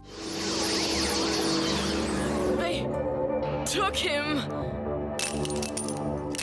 After the bitter defeat, the team regroups. They've lost the battle, but not the war. Now they have a new mission: ascend the battle tower floor by floor to rescue Drasil. No one gets left behind. Trapped on the 3rd floor of the tower, the Bladebreakers immediately face their next challenge. And what a challenge it is. The opponent is Salima, a former ally, but she's not herself. The girl has been completely taken over by her own cyber bit beast, Cyber Drigger, and is acting like an evil puppet. Ray, who was her friend, is totally devastated. Fight her? It's like having to face your best friend in a game, but with life or death stakes. He hesitates, but he has no choice, and is forced into battle. Salima, under control, is wielding insane power and nearly finishes him off. In the middle of the fight, Ray figures it out. The only way to free his friend is to defeat Cyber Drigger in a fair fight, breaking the mind control. With a little help from the rest of the team, he manages to turn the tables and send the cybernetic beast to the scrap heap. Salima returns to normal, thanks Ray for saving her, but pulls away, knowing the danger isn't over yet. With one ally freed, the Bladebreakers press on, focused on rescuing Drasil. After Ray's emotional victory, the team ascends to the 4th level of the tower where the next opponent is already waiting. It's Goki, an old acquaintance of Kai's, and he's not here to make friends. The battle begins, and Kai notices something bizarre. Goki is using the same attack patterns as Drasil and Drigger, as if he's stolen the data from the previous fights. To make things even worse, Goki's appearance reminds Kai of Wyatt, who is currently in a coma. This flips a switch in his head and throws him into a heavy emotional conflict right in the middle of the fight. Tormented by ghosts of the past, Kai almost loses the battle, but when all seems lost, he manages to overcome the trauma, push the memories aside, and focus on the present. With a decisive and furious attack, Kai not only defeats Goki, but also avenges his friend's memory. The team celebrates another victory and prepares for the next challenge the tower holds. Meanwhile, behind the scenes, the villains Gideon and Dr. B are prepping their next fighter, Kane, with a single objective: to capture Dragoon. The scene cuts to a high-tech stadium where Tyson faces off against Kane. The entire environment is controlled by his opponent, so it's clear this won't be easy. During the fight, Kane activates a system that recharges his blade's energy, like a real-life cheat code, making it practically unbeatable. Tyson, who's no fool, notices the scheme and confronts him. That's when Kane is possessed by his own cybernetic bit beast, turning into a sort of evil puppet. The battle grows even more intense as Tyson channels all his fury into Dragoon to match the power of Cyber Dragoon. Kane tries to resist the control, but the system is activated remotely. Cyber Dragoon evolves, surpasses all safety limits, and threatens to blow everything up. Kane, possessed by the creature, attacks recklessly, even injuring Salima in the process. Tyson is furious and refuses to give up, even as his friends scream for him to get out of there. Dragoon senses his owner's determination, and the two unite to face the threat head-on. And Dr. B, he's up in the VIP box, laughing like a cartoon villain, thrilled that his creation has become a weapon of mass destruction and completely ignoring the danger. Salima tries to reach Kane through the power of friendship, reminding him of the true values of Beyblade. But he, blinded by power, completely rejects her. Seeing that talk isn't going to get them anywhere, Tyson decides this fight is personal. He resolves to win it alone and launches a decisive attack, pushing the battle to its most critical moment. The fight between Tyson and Kane rages on, with Cyber Dragoon growing more and more unstable, looking like a fireworks show gone horribly wrong. Kane makes a desperate move. He funnels all his energy into the blade, causing it to go rogue, like a runaway car on autopilot. Tyson's friends can only watch helplessly as he focuses on defeating his opponent without blowing up the rest of the planet in the process. With one epic final attack, Tyson and Dragoon finally destroy Cyber Dragoon.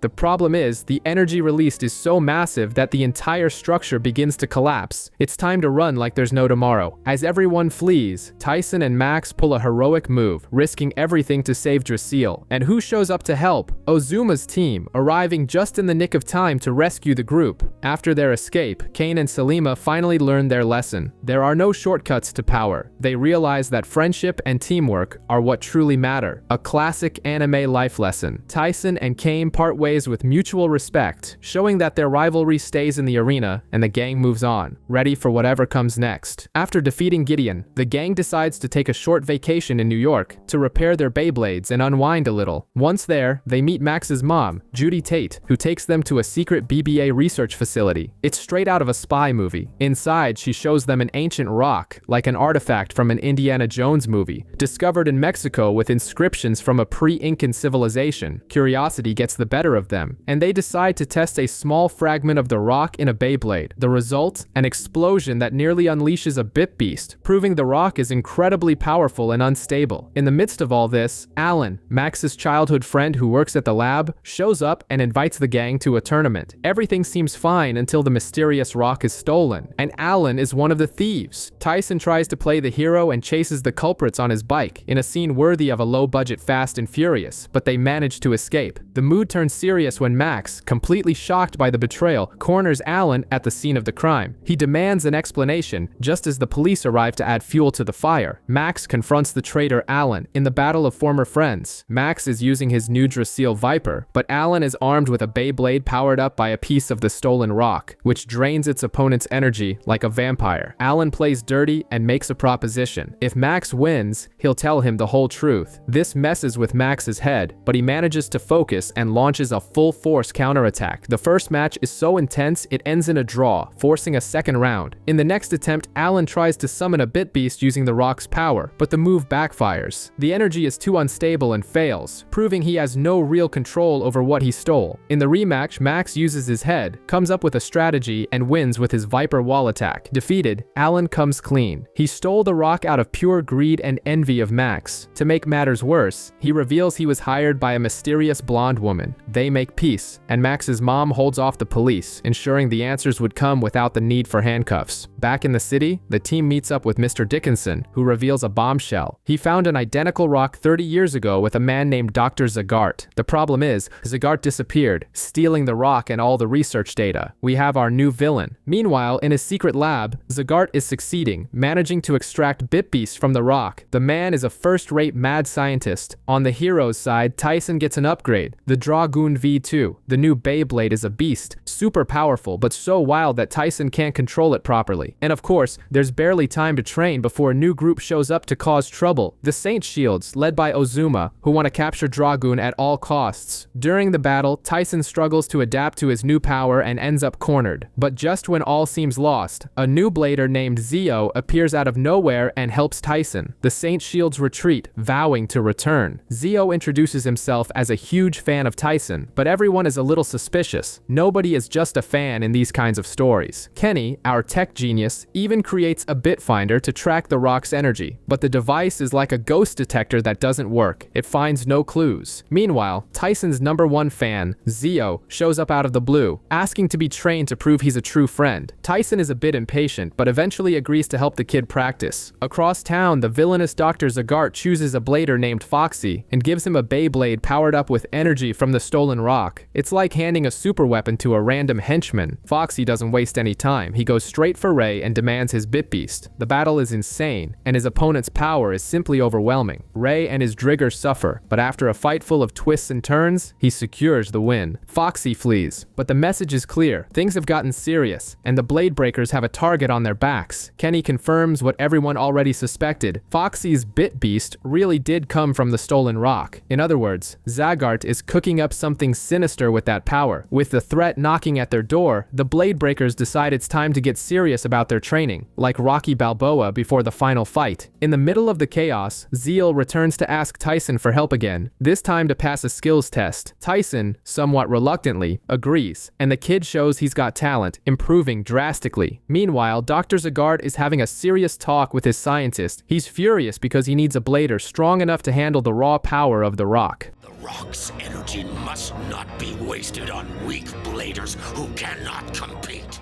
To prepare, the gang builds a training room that looks like the X-Men's danger room, simulating all sorts of crazy environments. But Ray is stuck, still traumatized by nearly losing Drigger in the last battle. He's dealing with a major emotional block, and to top it all off, the Saint Shields change their strategy. No more just observing. Now the plan is to go on the offensive and capture the sacred bit beasts for good. The calm is over. The Bladebreakers go full Indiana Jones and discover ancient inscriptions on the rock. And guess what? They connect the Saint Shields to a 1,000-year-old history of sealing away bit beasts. Ozuma shows up to play museum guide and explains everything. 10,000 years ago, sacred spirits were locked inside the rock to prevent anyone from using their power for evil. Now the Saint Shields want to do the same thing with our heroes' bit beasts, believing they're saving the world. To prove his point, Dunga challenges Ray to a battle. He arrives with his revamped Vortex Ape and the fight is brutal. Then the worst happens. Dunga manages to capture Drigger and seal it inside the rock. That's right, Drigger got swallowed by the stone. Ray is completely devastated. It's like Batman losing his utility belt. The team tries to train for a rescue mission, but Ray is in a funk, doubting himself. But then, he has a moment of clarity. Watching some kids have fun with regular Beyblades with no bit beasts at all, he realizes the truth. The strength isn't in the beast, it's in the heart of the blader. With renewed motivation, he gets back on his feet, decides to train without relying on Drigger, and refocuses on what matters. With the gang's support, Ray vows to get his partner back. Meanwhile, Tyson is training non-stop in full Rocky Balboa mode to get back to peak form. And who's watching all this? Zio. He sees Tyson's and Max's bit beasts in action and becomes completely obsessed, like when you see a new pair of sneakers and have to have them. Across town, Dr. K, a resident mad scientist, extracts a spider-like bit beast from that same rock. He hands this little beauty to a blader named Net with a single mission: destroy Dragoon. Net sets a trap for Tyson just before the tournament finals, but in the middle of the chaos, Zio jumps in and ends up helping Tyson turn the tables. Tyson not only defeats Net, but also takes home the championship. In the end, Zio apologizes for his behavior and, as a reward, is invited to train with the Bladebreakers. Looks like the crew has a new member. After Net's defeat, a new threat emerges from nowhere, an invisible bit beast that attacks with the wind. First, it targets Kai, then Max, causing considerable damage. Kai, who is no fool, immediately realizes this is another coordinated attack from Dr. K's cronies. During a training session with Zio, Tyson also comes face to face with the wind creature, which vanishes into thin air right after shattering Zio's Beyblade. After some analysis, the team uncovers the secret. The bit beast spins so fast, it creates a vacuum. It's pure physics. Kai decides to handle this his way and goes after the blader, a guy named Jack, alone in the middle of the night. Jack's bit beast, Sickle Weasel, is a nightmare and completely dominates Dronzer. But Kai has a plan. He intentionally endures all the hits just to force the bit beast to reveal itself. A genius, albeit painful strategy. As soon as it becomes visible, Dronzer counterattacks with a flame saber and shatters Jack's Beyblade. Victory comes at a cost. Dronzer is left in pieces. Kai's sacrifice earns him the respect of the entire team and even the Saint Shields, who were watching from a distance and realize the danger is only escalating. Kenny, the team's tech whiz, creates the Bit Searcher, a device to track bit beasts. Basically a Pokemon radar, but during its first test run, things go wrong, and Max ends up falling into a trap set by Dennis, a guy with a dinosaur bit beast, Tyranno. It's Beyblade Jurassic Park. Dennis's plan is to steal Drasil using a system that injects energy to supercharge his T-Rex's power, but the lab begins to overload. On the verge of exploding, out of nowhere, Mariam of the Saint Shields appears and diverts the attack, saving Max. Now the two are trapped together. Mariam even tends to one of Max's wounds but makes it clear, "I'm helping you, but we're still enemies." They manage to escape by using Drasil to smash a hole in the wall, Kool-Aid Man style. Back with the team, Max tries to play it cool and says it was no big deal. Meanwhile, the Saint Shields see that Dennis's methods are too risky and decide to accelerate their own plans, and Mariam has already given her warning. Her next target is Drasil, and she won't show any mercy. This round's battle takes place in an abandoned amusement park, the perfect setting for a horror movie or, in this case, a Beyblade showdown. It's Max versus Mariam. Max's mission is simple: get Drigger back for Ray. Mariam Mariam, on the other hand, wants to add another bit beast to her collection and has her eyes on Drasil. Mariam goes on an all-out offensive with a relentless series of attacks, but Max has a different strategy. He basically turns Drasil into a punching bag, absorbing every single blow. It's the Rocky Balboa tactic, let the other guy wear himself out. He has complete faith in his partner's endurance. Of course, that can only last so long. Drasil starts to falter, almost on its last legs. That's when Max activates the power of friendship, or rather, the bond between Blader and Bit Beast. He channels all that energy into a massive counterattack that simply steamrolls Mariam's Shark Rash.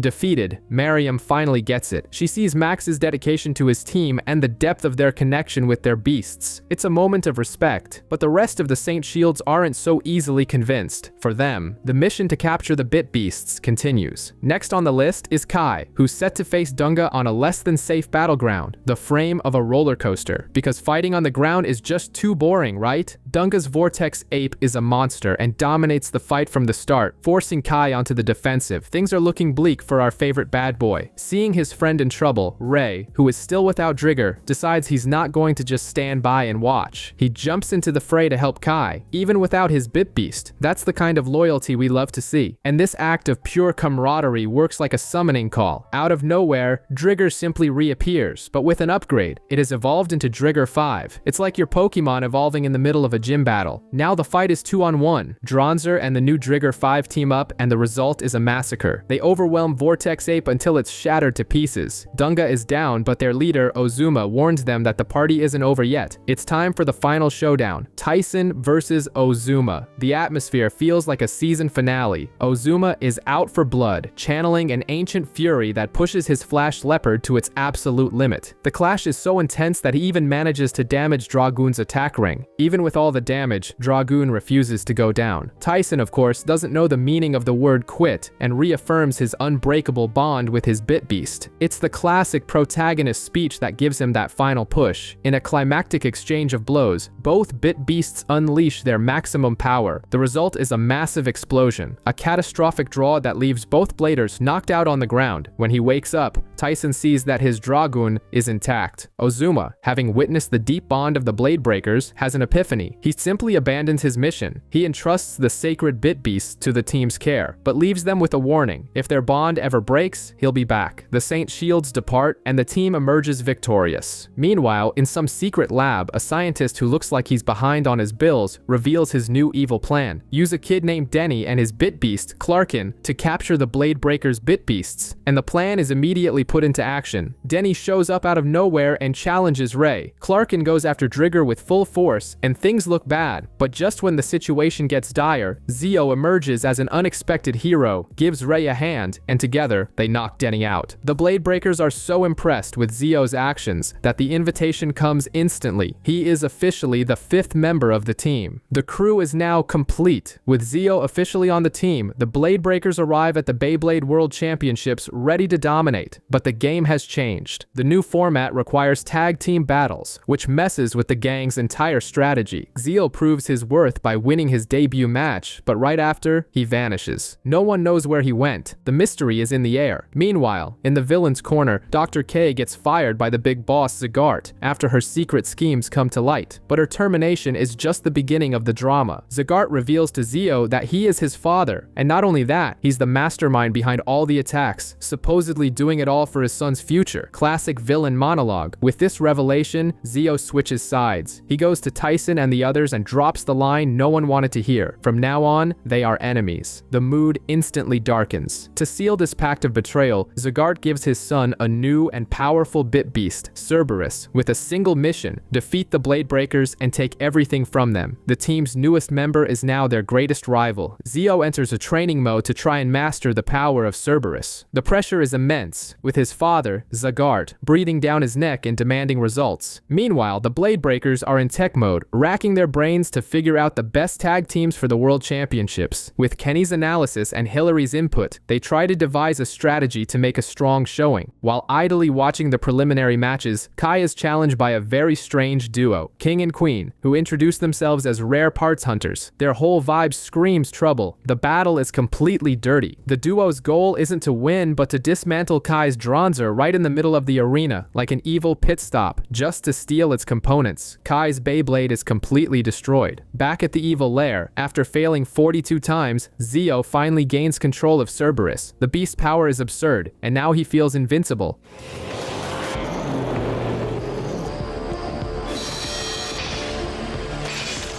With full control in hand, he vows to defeat the Bladebreakers and capture all of their bit beasts. It's personal now. Meanwhile, the Bladebreakers are training for the World Finals when they find out that Kane and Jim are also in the tournament. Kenny, the team's brain, doesn't leave Kai hanging and gives him a brand new Dronzer, tuned up and capable of switching between attack and defense modes. It's like a transformer, but a top. Across town, Dr. K tries to make King and Queen an offer they can't refuse, offering them sacred bit beasts, but the duo shuts her down, proving they're not to be messed with. Zagart, who we already know is bad news, introduces Gordo as Zio's new partner and makes it clear his plan is to dominate the championship. During the first matches, Tyson advances without breaking a sweat, but a warning about King and Queen sends the gang chasing after them again. This ends up leading Kai to face the parts hunters once again. Kai, still out for blood, hunts down King for a rematch. The fight is intense, but ends in another draw, this time in a bizarre way. King simply knocks over a tree in the middle of the arena. Strategy is everything, right? Meanwhile, Mr. Dickinson corners Zagart, and the episode's bombshell drops. Not only is Zagart the mastermind behind the Bit Beast attacks, but Zio, now the Bladebreakers' enemy, is his son. It's a soap opera plot twist hitting Beyblade full force. The Bladebreakers discover that Zio is competing and try to talk to their former friend, but he rejects them all, declaring them his enemies. The mood gets even heavier at the bracket ceremony, where the quarterfinal matchups are set. Tyson and Max will face Kane and Jim, while Zio and Gordo take on Ozuma and Dunga. To add more fuel to the fire, King and Queen show up just to taunt everyone, and what was a ceremony turns into a chaotic battle royale. The mayhem only stops when Mr. Dickinson arrives to scold them all, telling them to save their anger for the championship. The World Championship finals finally begin, and the open secret is out. Everyone knows Zagart is the villain of the story, the brain behind the Bit Beast attacks. The first battle of the day is Zio and Gordo against Ozuma and Dunga. Gordo immediately enters the arena to show he means business and simply steamrolls Dunga, using his Bit Beast, Orthrus, to secure a quick and decisive victory. It was like a first-round knockout. In the second match, it's Zio's turn, controlling the fearsome Cerberus against Ozuma. The fight starts off balanced, with both trading blows and taunts, but suddenly, Zio activates a berserker mode. He begins to display superhuman strength, an energy that is clearly not normal, leaving everyone stunned. With this mysterious power-up, he gives Ozuma no chance and secures the win for his team. From the stands, the Bladebreakers watch in shock, unable to believe Zio's transformation and the absurd power of Cerberus. It finally sinks in. The road to the world title is going to be much, much harder than they ever imagined. Meanwhile, Kai, ever the calm voice of reason, tells Tyson to focus on his own match against Kane and Jim. Except, that's not going to happen. King and Queen, the villainous duo, show up out of nowhere and launch a surprise attack, destroying both of their Beyblades. Talk about playing dirty. With that, Kane and Jim are forced to forfeit, and Tyson and Max advance by default, without even breaking a sweat. But King and Queen's tour of terror doesn't stop there. They go on to face Miriam and Joseph. The arena has a magnetic field, and the duo uses this advantage and a cowardly 2-on-1 strategy to dominate the battle and claim victory. Watching all this nonsense, Tyson and Max come to a conclusion. To beat people who play dirty, sometimes you have to get your hands dirty too. They decide they're going to break the rules against King and Queen in the next round. After King and Queen's controversial victory, Kai and Ray also secure their spots in the quarterfinals. Now, the semi-final is what matters. Tyson and Max against the duel of parts hunters. It's payback time. To help with the mission, Max gets a souped-up Drasil fee too from his mom. Meanwhile, King and Queen receive a brand new attack ring from Dr. K, a villain-coded scientist. But Queen, full of of swagger, refuses to use it. The first battle is Max versus Queen. She goes on an all-out offensive, using a move called Shredder to wear down Draciel, but Max is smart. He manages to turn the tables and use Queen's own force against her, securing the win. The tables have turned. Now it's Tyson's turn against King. The fight is intense until Dr. K decides to cheat and fires a particle beam at Dragoon. King, who despite everything has a code of honor, refuses to win by cheating. He joins Tyson in a temporary ceasefire just to destroy the mad scientist machine. With the playing field level again, the two resume their fight, and Tyson comes out on top. With that, Tyson and Max are in the finals. Humiliated, King and Queen learn their lesson and decide they'll seek experience, not just parts. And Dr. K, oh, he gets a little visit from Kane and Jim. With Tyson and Max already in the finals, the other semi-final pits Ray and Kai against Gordo and Zio. The first match is Ray versus Gordo. Gordo's Orthrus is a perfect counter to Drigger's speed, leaving Ray in a tight spot. But just when all seems lost, Ray has a flashback, remembers his entire journey, and summons a strength he didn't even know he had, managing to pull off a hard-earned draw.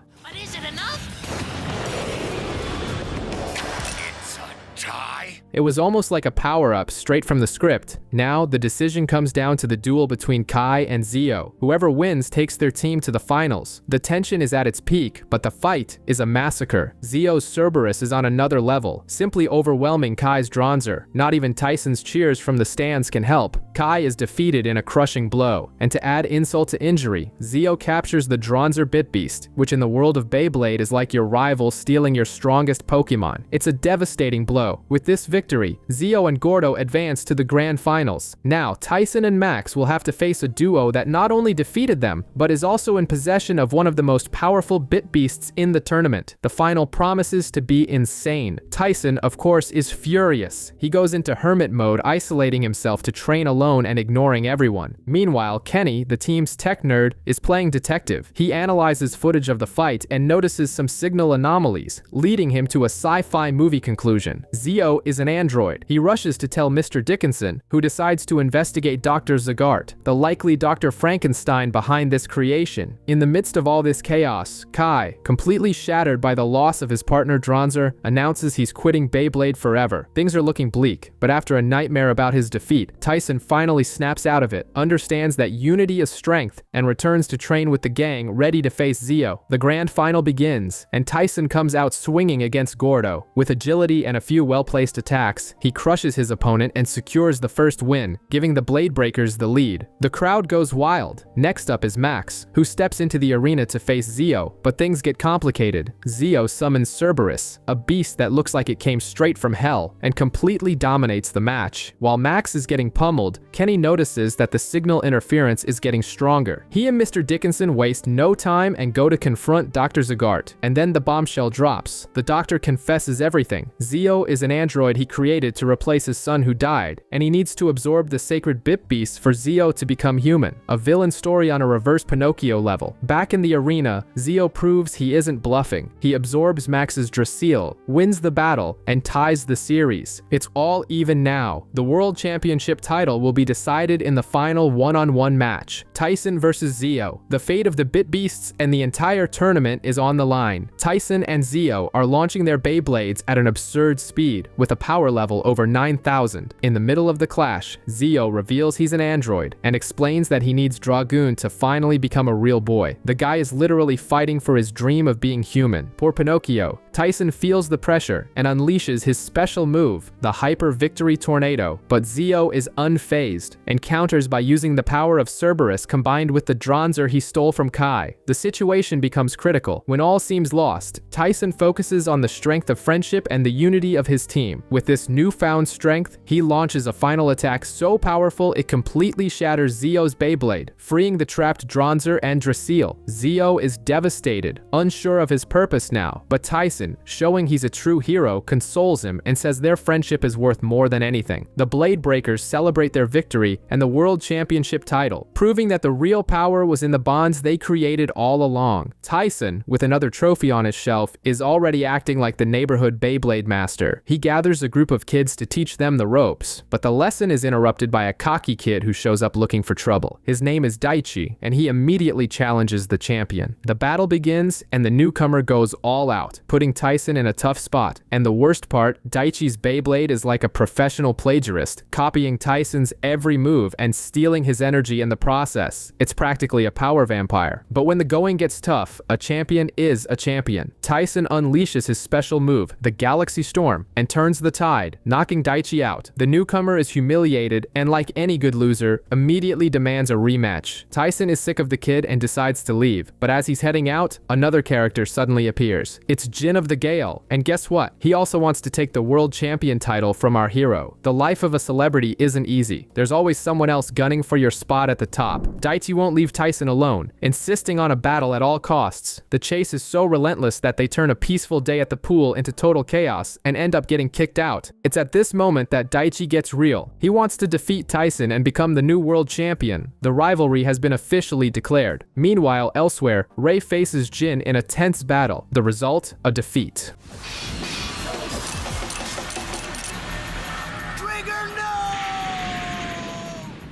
Ray realizes he desperately needs an upgrade and decides to create a new Beyblade, the Drigger Gatling, with help from Master Tao. It's time for that classic training arc. In parallel, Max meets Rick Anderson, the newest member of the PPB All Stars. The drama kicks off with Ray and Max ditching the BBA, leaving the team short-handed. To make matters worse, the World Championship format has changed. Now it's tag team battles. And what does Tyson do? He decides to compete alone, in total lone wolf fashion. Talk about a massive ego. Seeing the chaos unfold, Kenny, the team's brainiac, decides to leave the workshop and enter the arena. He gives his own Beyblade an upgrade and signs up for the qualifiers to try and save the team. Now that's a true friend. Meanwhile, Ray isn't on a beach vacation. He's back in his village, training hard with Master Tao. And of course, he shows up with a new toy, Drigger G, which already sounds like it's built to do some serious damage. Elsewhere, some guy named Rick from the PPB All Stars has a diva moment and completely destroys his own Beyblade in an act of pure rebellion.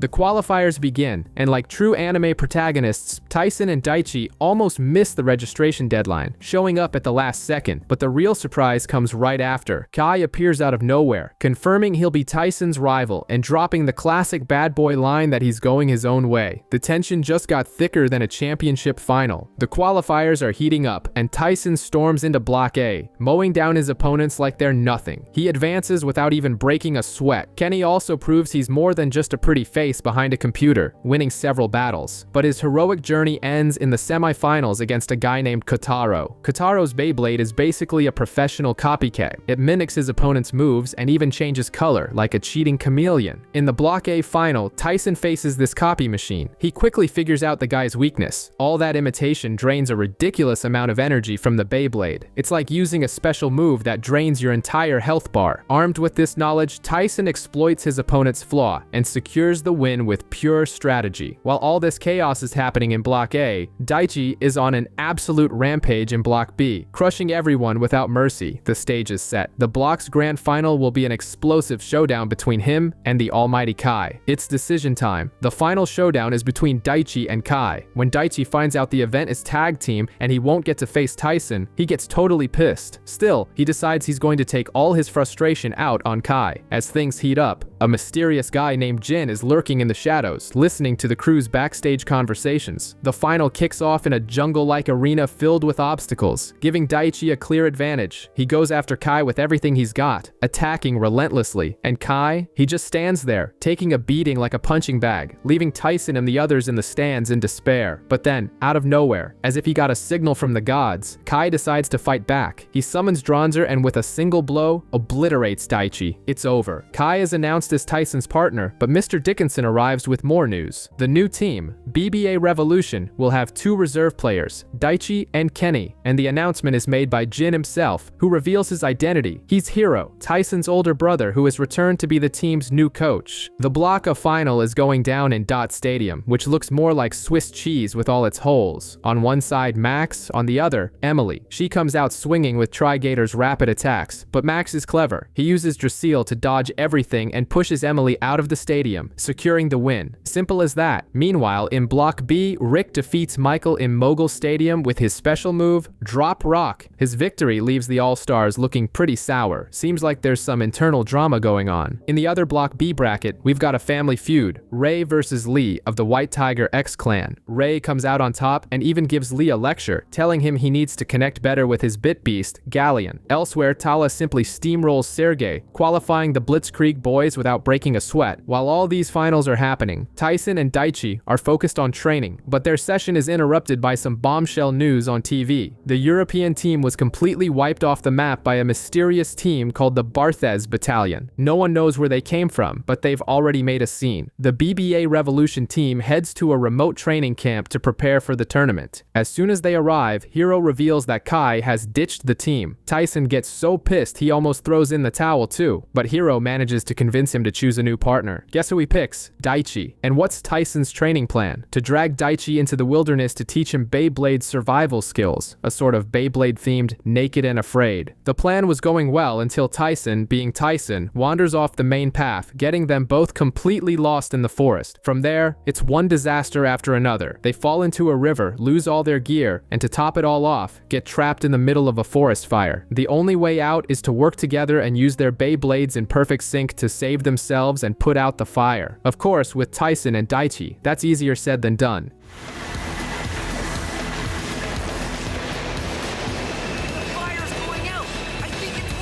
In the end, they manage to get on the same page, extinguish the fire, and Tyson finally admits that Daichi has what it takes to be his partner in the championship. The BBA Revolution team lands in New York for the World Championship. Daichi, who's usually all tough and mighty, turns out to be a total scaredy cat when it comes to flying. And once they arrive, he's completely overwhelmed by the sheer size of the big city. While they're having lunch at a cafe, some kid runs by and snatches Tyson and Daichi's Beyblades. A chase through the streets of New York ensues. During the pursuit, Tyson even starts to feel a little sympathy for his short-statured partner and promises to go easier on him. Just when they're about to give up, they hear the unmistakable sound of Dragoon coming from an alley. There, they find the kid who robbed them battling Rick from the PPB All Stars. Rick wins and is about to walk off with the stolen Beyblades as his prize. Tyson and Daichi try to reason with him, but Rick will only return them if they can beat him in a battle. The fight turns into a 2-on-1, but just as Rick is about to win, a fourth player makes a surprise entrance, Max. The battle ends in a draw, and Rick leaves empty-handed. Back at the hotel, the team sees the most shocking news of all on TV. The mysterious Blitzkrieg Boys team has a new member, none other than their former teammate Kai. The Beyblade World Championship has barely started, and it's already on fire. 6 teams are facing off. Kai, everyone's favorite emo, simply abandons his team and joins the Blitzkrieg Boys. His excuse? He wants stronger partners. Basically a "you are weak, you lack hatred" moment. Tyson obviously gets pissed and wants to settle things with his fists right then and there, but Tala, the Blitzkrieg Boys leader, puts a stop to it, telling him to cool it. The score will be settled in the arena. The opening match is BBA Revolution versus the White Tigers. Tyson is so bent out of shape that Ray isn't his first opponent that he turns the whole thing into total chaos. An impromptu tag team battle breaks out, Tyson and Daichi versus Ray and Lee, except Tyson's team looks more like a traffic jam. He and Daichi can't get on the same page and end up battling each other instead of their opponents. Meanwhile, Ray and Lee, perfectly in sync, use their opponent's stupidity to their advantage and win with a strategy of speed and teamwork to top off a crappy day. Ray shows up just to rub the defeat in Tyson's face. He says it was all Tyson's fault and that if he wants a rematch, he'll have to get a lot stronger. What a great friend, huh? After that humiliating defeat, Tyson is blaming everyone but himself. This time, his target is Daichi. He yells that he's better off fighting alone and storms off, in classic protagonist in crisis fashion. Meanwhile, the championship continues with Rick of the PPB All Stars versus Claude of the Barthez Battalion. Claude is dominating until Rick decides to go for a low blow, unleashing a move that completely destroys the entire stadium just to hit his opponent's Beyblade. Things get even weirder when Barthez, the coach, orders Claude not to dodge the falling debris. The kid gets hurt and the crowd, of course, is furious with the All Stars. And Barthez? He's thrilled because his plan was to ruin the American team's reputation, even if it meant his own player got hurt in in the process. Far away, Hero finds Tyson and challenges him to a duel. The fight is a walk in the park for Hero, who wins without breaking a sweat. Tyson, stubborn as ever, starts making excuses, saying the world champion can't show weakness. Hero simply turns his back and drops the line of the day. Until he admits his own weaknesses, he'll never be able to get stronger. A real reality check. We're in Rome now for the World Tag Team Championship. Coach Barthez is busy prepping his team and even invited a TV crew to film and put on a nice guy act. But the mask slips pretty quickly, and every now and then he lets his true tyrannical personality show. The tournament kicks off with the Barthez Battalion versus the White Tiger X. In the first fight, Reddy faces Claude and wins in a matter of seconds. The victory was so fast that everyone got a little suspicious, thinking the whole thing was fishy. In the second battle, Lee faces Miguel. This time, Miguel wins for Barthez's team, tying the score. It all comes down to the third and final round. Miguel versus Ray. The fight begins with Ray on an all-out assault, but suddenly, the tables turn. Blades pop out of Miguel's Beyblade like an illegal Swiss Army knife, and Miguel wins. Blatant cheating. Kenny, who's watching everything on a monitor, immediately realizes something is very wrong. At that exact moment, Hero enters the room to announce the lineup for the next battle, and Tyson's name isn't on the list. Looks like the bench is going to be our champ's new home. Imagine this. You're the star of the team, and the coach benches you to put the rookie and the nerd in the game. That's exactly what happened to Tyson. The coach thought Daichi and Kenny had a better shot, and Tyson got so pissed that he just walked out of the stadium. He left the team hanging and bailed. Meanwhile, in another arena, the American PPB All Stars face off against F Dynasty. Rick beats Raul, and Max defeats Julia with an insane Beyblade wall called the Heavy Viper Wall.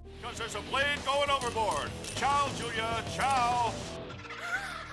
It's a beatdown all around. Far from the chaos, Tyson is wandering through Rome like a disgruntled tourist with Ray's grandfather by his side. He's stewing in his anger until it finally clicks. His place is with his team. Back at the championship, it's time for the match against the Blitzkrieg Boys, and Kai, the team's bad boy, makes the most unexpected move of all. He loses to Daichi on purpose, getting knocked out of the arena. A 4D chess move that nobody understood. Now it's Kenny's turn against the giant Tala. The pressure is so intense that he almost throws in the towel, but then he remembers the grit of Tyson, the guy who never gives up. Inspired, he goes all out with his Beyblade, Einstein, and holds his ground against Wolbord's attacks. Even knowing he's at a disadvantage, he refuses to back down, showing a fighting spirit that inspired everyone. Tala is already celebrating, thinking Kenny is finished, but our genius summons some hidden strength and goes on the offensive with everything he has. But it wasn't enough. With a brutal attack, Tala simply shatters Kenny's hopper into 1,000 pieces. Game over for our nerd. But like a good detective, before going down, Kenny spots a massive opening in Tala's game. Now it's the tiebreaker, and Daichi is up. But Tyson, desperate for a win, tries to steal the spotlight and fight in his place. Tala won't allow it, and Daichi gets furious with Tyson for not trusting him. Meanwhile, backstage, Kenny becomes the team's mechanic and gives Daichi's Beyblade an upgrade. He hands it over with a plan. Hang back, stay away from Tala, and wait for the perfect moment. For Daichi, who's all about offense, playing defensively is torture. He fights every instinct to not charge in. Finally, Kenny shouts the signal, and Daichi seizes the opening. With a single decisive blow, he defeats Tala and clinches the victory for BBA Revolution. Tyson is left looking foolish and swears to never doubt his partners again. Next stop, Madrid, but it's not all tapas and flamenco for the White Tiger X team. Lee's mind is racing, having nightmares that Ray is just going to kick him off the team for his poor performance. The insecurity is hitting hard. A day before the match, they run into some street jugglers who are also bladers. Lee, full of pride, criticizes their performance and ends up starting a fight. The result? He and Ray get challenged and take a beating, which only makes Lee's paranoia worse. Ray realizes the problem is a lack of communication and asks Tyson for advice. Meanwhile, we find out the jugglers were actually Raul and Julia from F Dynasty in disguise. A Scooby-Doo worthy plan just to mess with their heads. On the day of the official match, F Dynasty requests a tag team battle, 2-on-2. Lee and Ray, wanting revenge, accept immediately, but F Dynasty completely dominates the battle and Lee goes into a full-blown panic, blading recklessly. Seeing his friend on the verge of a breakdown, Ray makes a heartbreaking decision. He knocks out Lee's own Beyblade to end his suffering, handing over the victory. Afterward, they finally talk it out. Lee admits his mistake, and the two promise to be more open with each other. The bromance is saved. The action is now at Bullhorn Stadium, a place that looks more like a gladiator arena with 15,000 volt horns. It's on this electric stage that the Blitzkrieg Boys face the PPB All Stars. The first battle is Kai versus Max, and Kai is an evil genius. He actually tries to use the stadium's own electricity to fry his opponent, a masterstroke, a total 200 IQ move. But Rick, who seems to be the coach or leader of Max's team, gets completely enraged. He freaks out and accuses Max of throwing the match, of not fighting for real. The vibe gets super heavy. Then comes the battle of truth, Rick versus Kai. Rick goes all out in full-on berserker mode with incredibly brutal attacks, but Kai is unfazed. He simply copies the technique Max used earlier, absorbs the full impact as if he had Captain America's shield, and finishes the fight with one decisive blow, a clean victory. Meanwhile, Tyson is just watching from the stands, taking it all in. He realizes he'll have to face the Barthez Battalion, a crew known for fighting dirty, but instead of becoming a snitch and ratting out their cheating, he makes a shonen protagonist decision. He's going to win fair and square. He's convinced that a true victory comes from pure fighting spirit, no shortcuts. This round's stage is the Nassau Stadium, a bizarre labyrinth designed to hide the Beyblades during the fight. It looks like a set from an Indiana Jones movie. The first clash is Daichi versus Matilda of the Barthez Battalion, and Matilda immediately shows that her team doesn't play fair. She sabotaged her own Beyblade in a kamikaze move just to take out Daichi's Gaia Dragoon, a bizarre sacrifice that puts all the pressure on Tyson. Now it's Tyson versus Miguel, and the guy is following a strict script from Coach Barthez with calculated strategies to corner our hero. Things get ugly, and Dragoon ends up buried under rubble. Game over? Not a chance. Tyson rises from the ashes like a phoenix and confronts Miguel with the question every villain hates to hear. Are you proud of winning like this? This hits Miguel hard, causing him to hesitate. It's the opening Tyson needed. He unleashes a galaxy storm and turns the tables.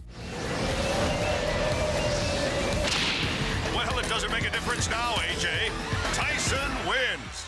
The craziest part is that after the defeat, Matilda and Miguel both crack a smile, as if a huge weight has been lifted off their shoulders. Our heroes arrive in Egypt for the next stage of the tournament, and the first fight is the Blitzkrieg Boys versus the Barthez Battalion. And Coach Barthez, as usual, has an evil plan. The new cheat is a special spiderweb-like tape that shoots out of the Beyblades and traps opponents. Basically, he wants to turn his players into a bunch of cheating Spider-Men. But Miguel, one of Barthez's players, is having a crisis of conscience. He knows he can win by cheating, but he'd rather lose with honor than win by stealing a victory. His conscience is getting the better of him. In the first battle, Aaron faces Tala. Barthez is backstage, ready to activate the web with a remote control, acting like nothing's up. The fight starts. He frantically mashes the button, and nothing. Turns out Aaron refused to use the rigged Beyblade. Barthez is furious. That's when Miguel steps up and drops the truth bomb. We won't be your puppets anymore. The rebellion has begun. Barthez storms off, and Miguel takes the stage to face Kai. The battle is quick, and Kai wins easily. But Miguel doesn't care. He lost, yes, but he lost with dignity. And to him, that's worth more than any trophy. Rick is pissed at Max and decides to ditch the PPB All Stars. Wandering alone through the streets of Egypt, he bumps into Lee, who gives him a reality check. Beyblade is about having fun and bringing people together, not about holding grudges. Back at the Pyramid Stadium, Max suggests a 4-on-4 battle against the White Tiger X team, but Rick is in lone wolf mode and ignores any kind of strategy. He charges in alone and obviously gets crushed in seconds. From there, the fight descends into total chaos, a true battle royale where it's every man for himself. Ray, Lee, Max, and Rick go at it with no rules, and in the end, only Lee is left standing, the last champion of the brawl. Later at dinner, Rick sees the whole team laughing and joking around, and it finally clicks. He understands Max's philosophy. Winning is cool, but the journey with friends is what really matters. The Egyptian leg of the tournament is heating up with the final between F Dynasty and BBA Revolution. A day before the battle, Tyson puts Daichi through tag team attack drills, a tactic they're not very familiar with. The plan is bold: beat F Dynasty at their own game, since they're the kings of tag team battles. The pressure is on. After all, Tyson is the former world champion and wants to prove he's the best in any format. Meanwhile, F Dynasty is super chill, not even training. Instead, they put on a Beyblade show on the street for a crowd. A flashback reveals that Raul and Julia have been a duo since they were kids, growing up in the circus. Beyblades just gave their act an upgrade. On the day of the fight, Tyson requests the tag team format, and F Dynasty casually accepts. The sand-filled arena seemed like an advantage for Tyson and Daichi, but during the battle, Tyson's Beyblade starts to malfunction. Coach Hiro realizes that the weight of being the former champion is affecting his performance, but it's too late. Raul and Julia execute a spectacular team attack and win. The result turns everything everything upside down. Now, all the remaining teams in the championship have 2 wins and 2 losses. In other words, no one was eliminated and the board is reset. Tyson cancels an interview to focus on the battle, but Daichi, clueless as ever, lets the TV crew film everything anyway. Now Tyson is a reality TV star with cameras following his every bite and every training session. The pressure of being the champion starts to weigh on him, and his performance tanks. He hits rock bottom during a practice battle against Daichi when his Beyblade, Dragoon, simply fails, and he loses. This breaks him. Tyson falls into a total crisis of confidence, isolates himself, and starts questioning if he even deserves the title of champion. Daichi goes after him to give him a reality check. After a massive argument, Tyson has an epiphany. He doesn't have to fight as the champion, but as Tyson. His swagger returns instantly. He gathers Ray, Kai, and Max and sends a message. Before he's a champion, he's a blader, a challenger. With his focus renewed, he's ready for the decisive battles ahead. The final elimination round is on fire. On one side, F Dynasty is trying to secure the last spot in the playoffs. On the other, the Barthez Battalion, who've already been eliminated but are just there to play spoiler. Feeling like he's the weakest link on the team, Raul surprises Julia and insists on fighting alone to prove his worth. It's that classic "I need to do this alone" moment from action movies. Julia, somewhat reluctantly, agrees. In the first match, Julia absolutely cruises past Miguel.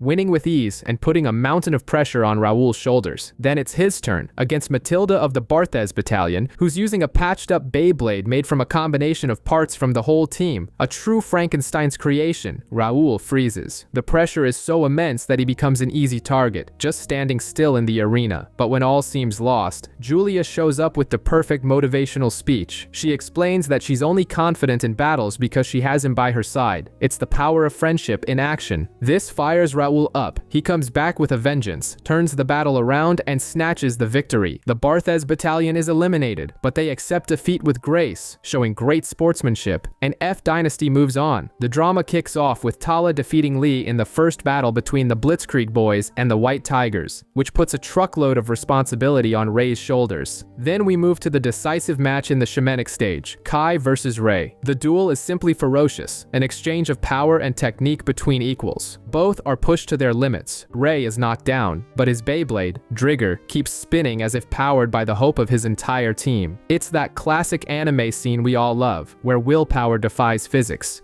He even launches a new attack, hinting at a comeback. But Kai is no pushover. He reveals his secret technique, the Tempest, and crashes the party, securing the victory. With this result, the Blitzkrieg Boys advance to the finals, sending the White Tigers home early. In the end, Kai acknowledges that Ray was a tough opponent. Now, both have their eyes on the true final boss, the showdown against Tyson. The stage is set. The tournament in Australia continues, and this time the matchup is between the PPB All Stars and Tyson's team, BBA Revolution. The first battle pits Daichi against Rick. Daichi enters the arena acting like he's all that, already thinking about the finals and dreaming of fighting Tyson. Rick, on the other hand, is more grounded. He knows where he came from and that he's lucky to even be there, but he also desperately wants to win. The fight is brutal. The two go at it with so much force that the entire arena smells of burning metal. It's less a battle of Beyblades and more a contest of pure willpower, with each trying to squeeze out every last drop of power. In the end, Daichi proves to be the winner, leaving Rick completely devastated, but the effort was so intense that Daichi used up all his energy and promptly faints right after. And now, things are about to get serious. The next round is a heavyweight reunion. Tyson against his former teammate Max. Their friendship is about to be tested in the arena. After Rick's defeat, the spot in the finals now hinges on a battle of titans. Max Tate versus Tyson. The tension is so thick you could cut it with a knife. Max enters the arena playing 4D chess. He employs a completely defensive strategy, basically daring Tyson to come at him with everything he's got. The idea is to make the protagonist burn through his special meter right away, and it works. Tyson launches his attack, and Max immediately counters with his Beyblade Dracile's engine gear. He manages to trap Tyson with gravity control, and for a second, it looks like the tables have completely turned. But Tyson isn't a protagonist for nothing. Using Dracile's own energy against it like a Uno reverse card, he manages to break free from the move, and to top it off with a flourish, he unleashes a second Galaxy Storm, securing the victory. With that, BBA Revolution advances to the finals, and the PPB All Stars can pack their bags. Despite the loss, Tyson and Max show that their rivalry stays in the arena and share a respectful powerful handshake. Meanwhile, from a distance, Kai watches it all with a look that says he already knows what the future holds. He recognizes Tyson as his ultimate opponent in the final battle. The true final boss is waiting. Here's the situation. 3 teams have qualified for the World Championship Finals. The Blitzkrieg Boys, BBA Revolution, and F Dynasty. The problem? There are only 2 spots. The BBA needs to figure out how to break this stalemate. Will it be a 3-way death match, or will the 2 teams tied for second place have to duke it out? While the suits decide, the competitors take the opportunity to relax. Max visits his parents and stops by the community center, the very place where he and Ray told Tyson they were leaving the Bladebreakers. Pure nostalgia. Tyson goes home to visit his grandpa, and Daichi, of course, crashes the party, already acting like part of the family. Tyson's grandpa is impressed to see that his grandson is finally taking his training seriously. As for the F Dynasty duo, Raul and Julia, they get a surprise from their coach, a visit to the circus that just rolled into town. It turns out to be the same circus where they grew up, so the reunion with their family is incredibly emotional. Back at the BBA, Mr. Dickinson announces the decision. The 2 second-place teams, BBA Revolution and F Dynasty, will face each other. The winner takes on the Blitzkrieg Boys in the final. And to add more fuel to the fire, Tyson surprises everyone by requesting that the battle be a tag team match. To wrap things up, Kenny presents Tyson with his new creation, the Dragoon Galaxy Turbo, a 2.0 version of his Beyblade. Tyson and Daichi train together and are more than ready for their rematch against F Dynasty. The hype is through the roof. BDA Revolution starts strong, putting pressure on siblings Raul and Julia and making it seem like the fight will be an easy one. But F Dynasty isn't messing around. Raul saves Julia from being knocked out of the arena, and the older sister, seeing her younger brother's potential, lets him take the lead. With their circus family cheering them on, the siblings use impeccable teamwork to completely turn the tables, leaving BBA Revolution on the ropes. Tyson and Daichi are nearly out of steam, but in the heat of the moment, they realize they're having more fun than ever. There's nothing like facing such skilled opponents. With one last chance to win, they decide to risk it all. They use an incredibly risky move, copied straight from F Dynasty's own playbook. It's the classic, use their own spell against them. Tyson's crazy gamble pays off, and they win the match. There's no way Raul can resist these twin tornadoes!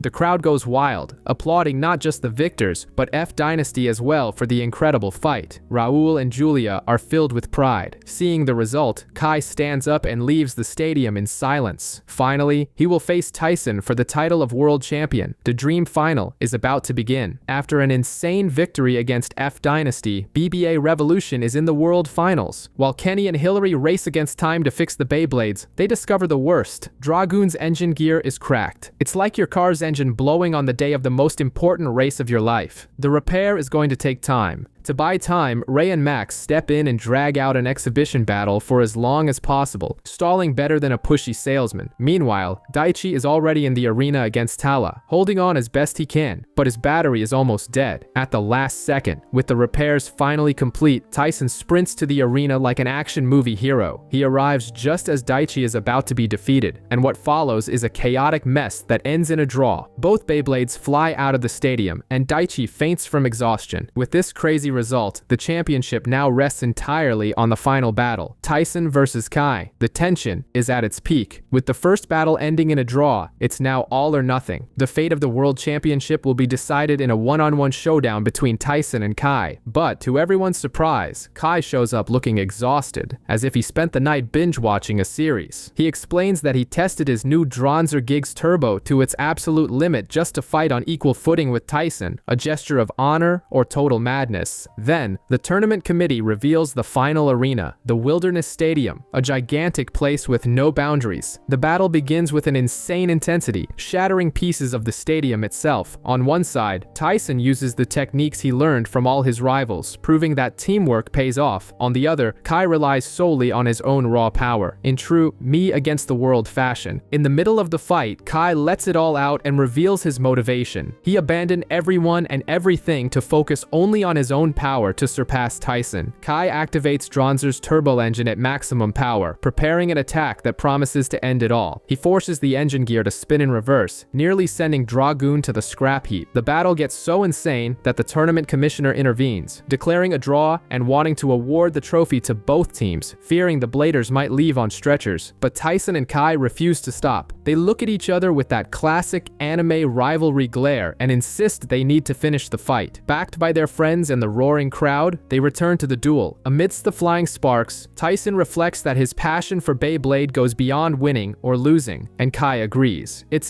the taking part that counts moment, but with way more explosions. In a final simultaneous attack, both Beyblades collide with full force. When the dust settles, Tyson and Daichi are declared the world champions. After the victory, Kai finally acknowledges that Tyson's strength comes from his friends, the famous power of friendship. He promises to return for a new challenge. And Daichi, feeling sidelined, he decides to hit the road and start his own journey to prove he can be #1 on his own. Daichi decides to pull a "we're better off alone" on Tyson and dips to train on his own. Obsessed with becoming the world's best blader, he says a quick goodbye to his village and Mr. Dickinson and sets off on his adventure. But his journey turns into a wild obstacle course. First, he runs into a mob of crazed fans going wild for an idol named Ming Ming. Then, a thieving cat tries to steal his stuff. Amidst all the chaos, he ends up passing out on the truck. When he wakes up, surprise, he's no longer in Japan but in the United States. And who does he run into? None other than Max Tate, who invites him over to his house. The trouble starts at dinner. A culinary culture clash escalates into the only possible solution in the Beyblade universe: a battle. Max, using a strategic defense worthy of a chess master, utterly demolishes Daichi, shattering both his Beyblade and our hero's confidence. With his ego shattered, Daichi realizes he needs a serious upgrade. He decides to stay in America and embrace the lone wolf lifestyle, focusing on training until he becomes a battle machine. The BBA, the organization that used to run everything, vanishes overnight. In its place rises Bega, a professional Beyblade league with a mysterious owner. Chairman Dickinson, who got the boot, tells Tyson and the gang that the BBA was sold off while they were busy at the World Championships. Talk about a stab in the back. Bega kicks the door down, holding a flashy and glamorous press conference. And who's their first professional blader? The idol Ming Ming, the same one who caused all that trouble for Daichi. She takes the stage and even mocks the champion's sweaty style. That's the last straw. Tyson, Daichi, and Max don't take it lying down and challenge her team to a throwdown right then and there. The result? A total blowout. The trio uses brute force to dismantle the other team's coordinated little attacks, securing a crushing victory.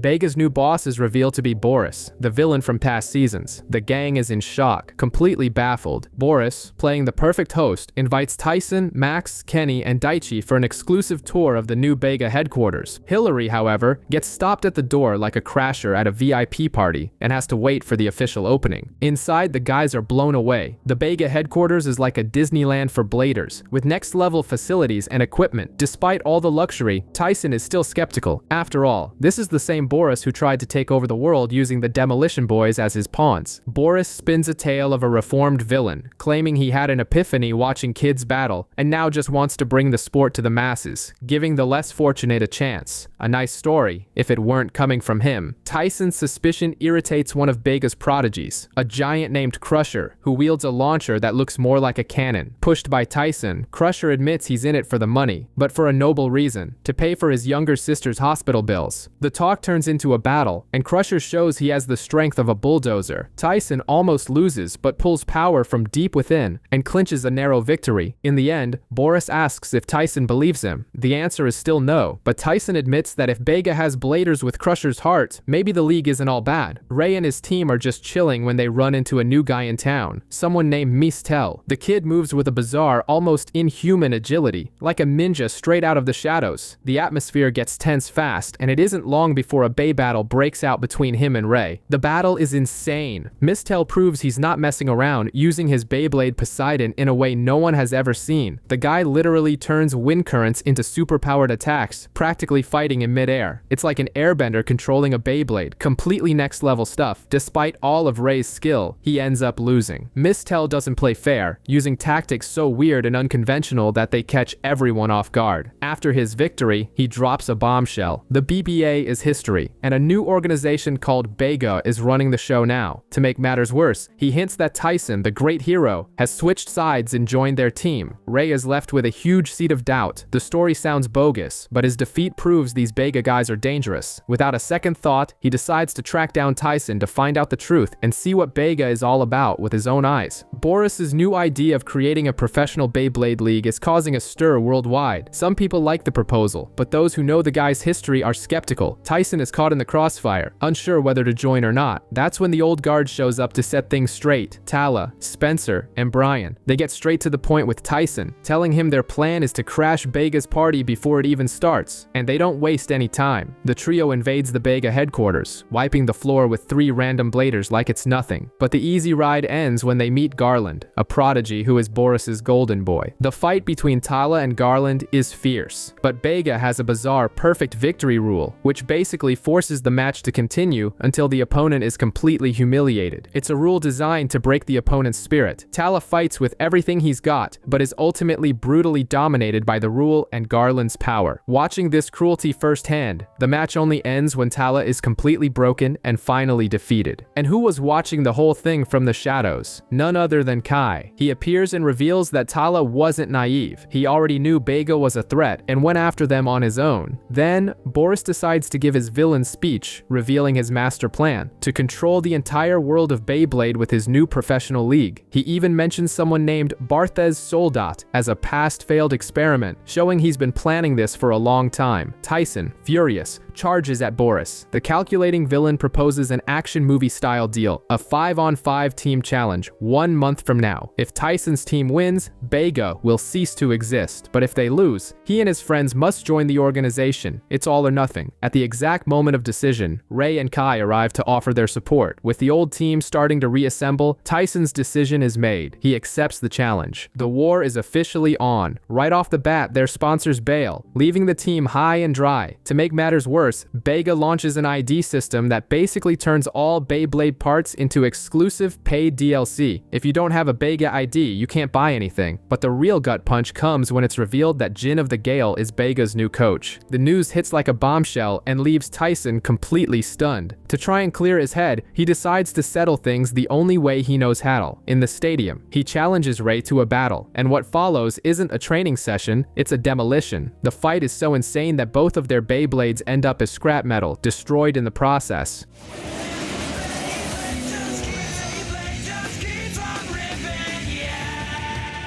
After the dust settles, it hits them. They can't rely on Bega's parts. The solution? Do what any garage genius would do. Build their own weapons. With Kenny leading the project, the team decides to create their own Beyblades from scratch, completely independent and ready to break Bega's monopoly. While Tyson's team scrambles to get back on their feet, Bega introduces its secret weapon, a guy named Brooklyn. He even gets a personal coach, Hero, to hone his talent. Except the kid doesn't need polishing. He's already a NASA-grade product straight out of the box. In his first training session, Brooklyn proves he's on another level. With a single attempt, he masters the launch with a force and precision that seems straight out of a sci-fi movie. Hero is left speechless, realizing he's in the presence of a true genius. But not everyone is happy. Kai confronts Hero, thinking he's a double agent there to strengthen Tyson. Hero just gives a cryptic response, saying the show is just beginning. Kai swears he'll surpass the newcomer, but Hero lays it on the line. Challenging Brooklyn is asking to be destroyed. Tyson and Daichi attempt a spy-like mission, going undercover to buy Beyblade parts. But the plan falls flat. Without the official Bega ID card, they're turned away from every store. It's like trying to get into a VIP party without being on the list. Just as they're about to give up, the cavalry arrives. And what a cavalry it is. Several teams they faced in the World Championships show up. The White Tiger X, the PPB All Stars, the Barthez Battalion, and F Dynasty. It's basically a Beyblade Avengers Assemble Awani moment. They all hate Bega and its monopoly and have united to help Tyson's team take down Boris's empire. The whole group comes together, but 2 questions hang in the air. Who will form the new 5-player team to take on Bega? And can they create a new Beyblade powerful enough for this fight? Hillary tries to secure a spot on the team with her new persona, Hillary Star Flash, but her skills don't convince anyone, and she ends up relegated to the kitchen crew. On the other hand, Mariah, Julia, and Matilda prove the girls aren't messing around and are ready to fight for a place on the team. In the midst of all the training, the team's team's geniuses, Kenny, Michael, and Emily, pull off a miracle. Using data from past battles and leftover parts, they create the revolutionary new weapon they needed, the Dragoon Metal Storm. After the beatdown Brooklyn delivered to everyone, it was clear the BBA team needed an upgrade. And who shows up to save the day? Kenny, with brand new Beyblades equipped with the so-called hard metal system. Think upgrading from a VW Beetle to a Ferrari. The problem is, this Ferrari is wild. The new parts are so powerful that the bays fly out of control, more unstable than a Wi-Fi signal on a rainy day. Frustrated, Tyson and Daichi decide to go on a spiritual retreat in the mountains to train in isolation. Naturally, the rest of the gang follows them. Rick, practically the master of advice, tells Max the truth. He needs to connect with his bay through his heart, not through strength. It's almost a Jedi moment with Rick saying, "Use the Force, Luke." By clearing their minds and focusing on that initial thrill, boom! The connection comes roaring back. They finally master the system and feel their bays responding to them again. With their new toys under control, the gang's confidence is through the roof, ready to give Bega a taste of their own medicine. Back at the gym, the team is still getting the hang of the hard metal system. A bay still occasionally decides to take a vacation and fly off, but overall, confidence is high. To add more fuel to the fire, Tyson's grandpa shows up and challenges everyone to a battle, cranking up the training pressure. Meanwhile, Bega is holding its own The Voice for Beyblades, a tournament called the Justice 5 to choose who will represent them. Ming Ming, Crusher, Miss Tell, and Garland steamroll their opponents, winning their brackets without breaking a sweat. Then comes the fight everyone wanted to see, Kai versus Brooklyn, and things get sinister. Brooklyn simply watches Kai's special move, the Dronzer Gigs Turbo, and creates a perfect copy, defeating Kai without the slightest effort. To add insult to injury, Hero reveals that Kai's previous victory over Brooklyn was all staged by Bega to make them look fair. Basically, it was a PR stunt. With this revelation, the BBA team realizes a small detail. They need a fifth member for the Justice 5. And the question on everyone's mind is, who the hell is this Brooklyn? The guy's like the Sherlock Holmes of Beyblading. He watches, analyzes, and copies any move instantly, without needing a single day of practice. His talent is pure, raw, and natural born. Kai, already at his breaking point from the humiliation, unleashes his most powerful attack, the Blazing Gig Tempest, the kind of move that's meant to end the fight.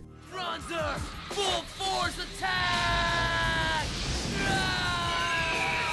And what does Brooklyn do? He yawns and calls the attack pathetic. It's the battle equivalent of being left on red. To make things even worse, Hero shows up and says the organization only wants people with natural talent, like Brooklyn. All of Kai's hard work and training, according to him, are completely worthless. Humiliated, Kai attempts one last attack, but it's over. He's defeated again. With Brooklyn's victory, Bega announces its all-star team for the Justice 5. But just when all seems lost, Tyson and the G-Revolutions arrive at the stadium, ready for a fight. They reveal they have a fifth member, a certain Mr. X, leaving everyone confused and creating that classic end-of-season suspense. The first battle is announced, Daichi versus the pop star Ming Ming. Things are about to heat up. Right away, he looks at her and thinks, a singer? This'll be a piece of cake. He completely underestimates her, assuming she's just there to put on a little show. But when it's time to let it rip, it's a different story. Ming Ming displays a bizarre level of strength, and her bae Venus tanks every hit from Gaia Dragoon like it's nothing. Daichi is furious. He starts taunting her, yelling that she's not taking the battle seriously, and that's when the real show begins. Ming Ming responds by transforming. Her singing, which seemed like just a performance, becomes incredibly intense, channeling all her power into Venus. Suddenly, her Beyblade becomes the Flash in the arena. Its speed and precision ramp up so much that Gaia Dragoon can't even catch a breath. Daichi finally gets it. The singing wasn't a distraction. He still tries one last desperate attack, the Spike Saw, but it's no use. Ming Ming unleashes her special move, the Venus Temptation, and takes home the win. Humbled, Daichi admits the girl is strong, and the G-Revolutions learn a valuable lesson. The Bega team isn't messing around and will fight with pure skill, no dirty tricks. Things just got serious. The next match is between Ray and Crusher, and the arena is already heavy with tension. Crusher's motivation is in the hospital, his sister Monica. For him, this fight is much more than just a game. Crusher wastes no time and uses the power of his bae, Giggers, to turn the arena into chaos, creating earthquakes that destabilize Ray's Drigger. It's like an earthbending villain from Avatar. Ray, agile as ever, tries to counterattack, but Crusher has total control of the battlefield, cornering our hero. It looks like the tables are about to turn when Drigger finally manages to trap Giggers. Is this the comeback? Not a chance. Inspired by his sister's willpower, Crusher pulls strength from another dimension and escapes in a way no one saw coming. The battle reaches its climax. Both unleash their most powerful attacks in an epic clash. Ray's Thunder Slash versus Crusher's Demolition Axe. The result? Drigger is sent flying out of the stadium. Crusher wins. He doesn't even celebrate. He runs straight to the hospital to be with his sister. Ray, defeated, understands everything. He didn't lose to a Beyblader. He lost to a brother's love. The score is now 2-0 for Bega, and the responsibility of saving the team falls squarely on Max's shoulders. The G Revolutions are in a tough spot. The Justice 5 Inches tournament score is 2-0 for Bega, and if they lose one more, it's all over. Bega will take complete control of the sport. To make matters worse, Max's own team is piling it on. Tyson and the gang start questioning whether his defensive style can handle his opponent's super aggressive attack. The message is clear: you need to change to win. This shatters Max's confidence. Feeling betrayed, he isolates himself and starts questioning everything. But then, out of nowhere, unexpected help arrives. Rick, his former teammate and rival from the PPB All Starz. Rick shows up to give him a reality check like a mentor in a martial arts movie. He reminds Max that his defensive style is his greatest strength. It's what made him an incredible blader. He basically tells Max to ignore everyone else's opinion and fight his own way. That's all Max needed to hear. The battle against Mistail begins, and the guy is a steamroller. Max takes such a beating that defeat seems certain, but just when all seems lost, the spectacular defense of his Bay kicks in and holds the line. The final result? A draw. It's not the win they wanted, but it's not the loss that would have meant the end. The team is still alive, and for the first time in the tournament, the tide seems to be turning in their favor. The G Revolutions are on a serious losing streak. After 3 rounds, they have 2 losses and 1 draw. Tyson and the crew are training like there's no tomorrow to secure a win in the next match. The problem? Tyson's ego is the size of a planet. He thinks he's the only one who understands the new hard metal Beyblades and is convinced he's going to fight both remaining rounds himself, sidelining everyone else. While the team argues over the final spot, Kai is off in his corner, moodier and more angsty than a goth movie character. He can't control his new Beyblade, and to make matters worse, he's furious about what happened to Tala. His already short fuse has finally run out. His mood is terrible as usual, but then, in a random moment, he finds a totally unexpected opponent and, as if by magic, finally figures out the technique he's been searching for. The big question now is, after all the drama and the time he spent away, will Tyson and the rest of the team accept Kai back? The Justice 5 tournament is heating up, and Team Bega is in the lead with 2 wins and a draw. If the G Revolutions lose the next battle, it's game over. The villainous Boris takes total control of the Beyblade world. The next match is supposed to be Tyson versus Garland, but when the G Revolutions enter the arena, they reveal their secret 5th member, Kai. Everyone's jaw drops. Everyone, that is, except the Bega crew, who look at him and just see a loser. But Kai isn't there to make friends. He wants revenge on Brooklyn, who defeated him days earlier. Without a second thought, he challenges the guy, who accepts with the arrogance of someone who already thinks he's the champion. The battle begins, and Kai tries everything to attack, but nothing works. And worse, Brooklyn starts copying his every move, like Marvel's Taskmaster. Kai gets frustrated and realizes he'll have to dig deep and pull out more power. He succeeds, but it leaves him weaker each time. The rest of the G Revolution scream for him to give up, but Kai refuses and, at the limit of his strength, prepares for one last, desperate attack. The Justice 5 Inches battle rages on, and Kai is clearly being overwhelmed by Brooklyn's power. Attack after attack, he can barely stay on his feet in the arena. Tyson and his friends watch nervously, but they can't do anything because of a promise Tyson made to Kai. Pleased with the show, the villainous Boris watches from the sidelines with a sinister smile, certain of his blader's victory. Kai's determination not to give up, even while taking more hits than Rocky, starts to annoy Brooklyn, who ramps up the intensity of his attacks even further. Suddenly, just when it seems Kai can't take any more, he pulls strength from the depths of his Beyblading spirit and manages to defeat Brooklyn. The comeback is so dramatic that the crowd goes wild.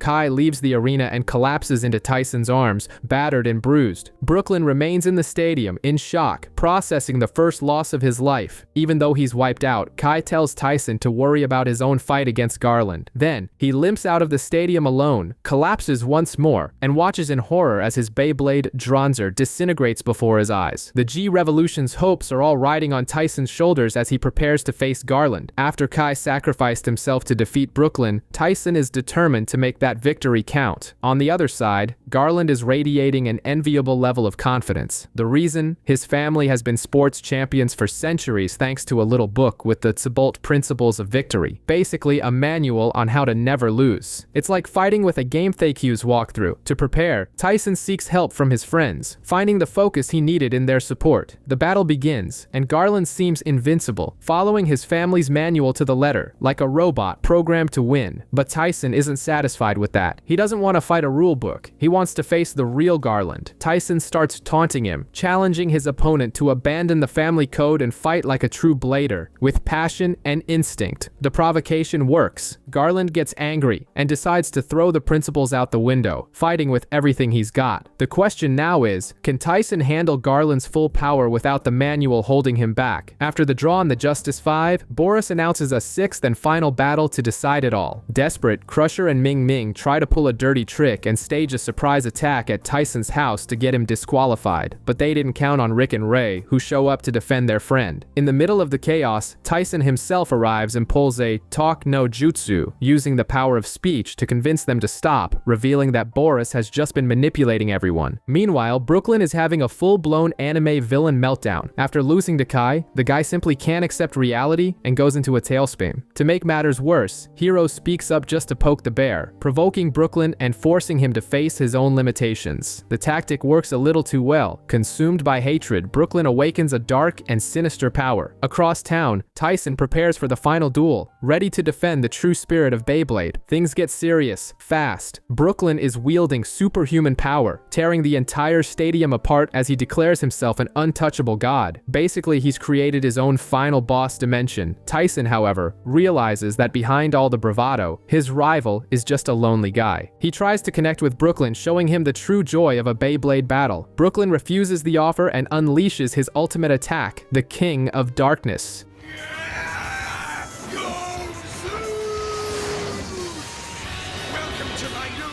Brooklyn's power is creating a giant vortex in the sky, threatening to swallow the world in total darkness. So what does Tyson do? Like any good anime hero, he dives straight into Brooklyn's mind to settle the score with a dose of shock therapy. In there, he discovers the source of the guy's issues. Brooklyn was always a natural genius, the best at everything, and because of it, no one wanted to battle him anymore. While Tyson is on this mental journey, his friends do what every anime squad does in a crisis. They merge the powers of all their bit beasts into a friendship-powered spirit bomb to give our hero the boost he needs. Their final clash is so over the top that Brooklyn's dimension is completely obliterated, revealing a city in ruins. And Brooklyn? He's back to being a good guy. Most people rush to see the match's finale, but Boris is more concerned with his Vega skyscraper that's been reduced to rubble. Priorities, right? Meanwhile, Hero has a proud big brother moment, reflecting on how far his little bro has come. Tyson and Brooklyn get ready for one last round, but the script leaves us hanging and never shows the result. Months later, the BBA League is back, albeit on a much more modest scale. And to cap it all off, the series ends with Tyson and Kai about to have a rematch, the classic showdown everyone wanted to see.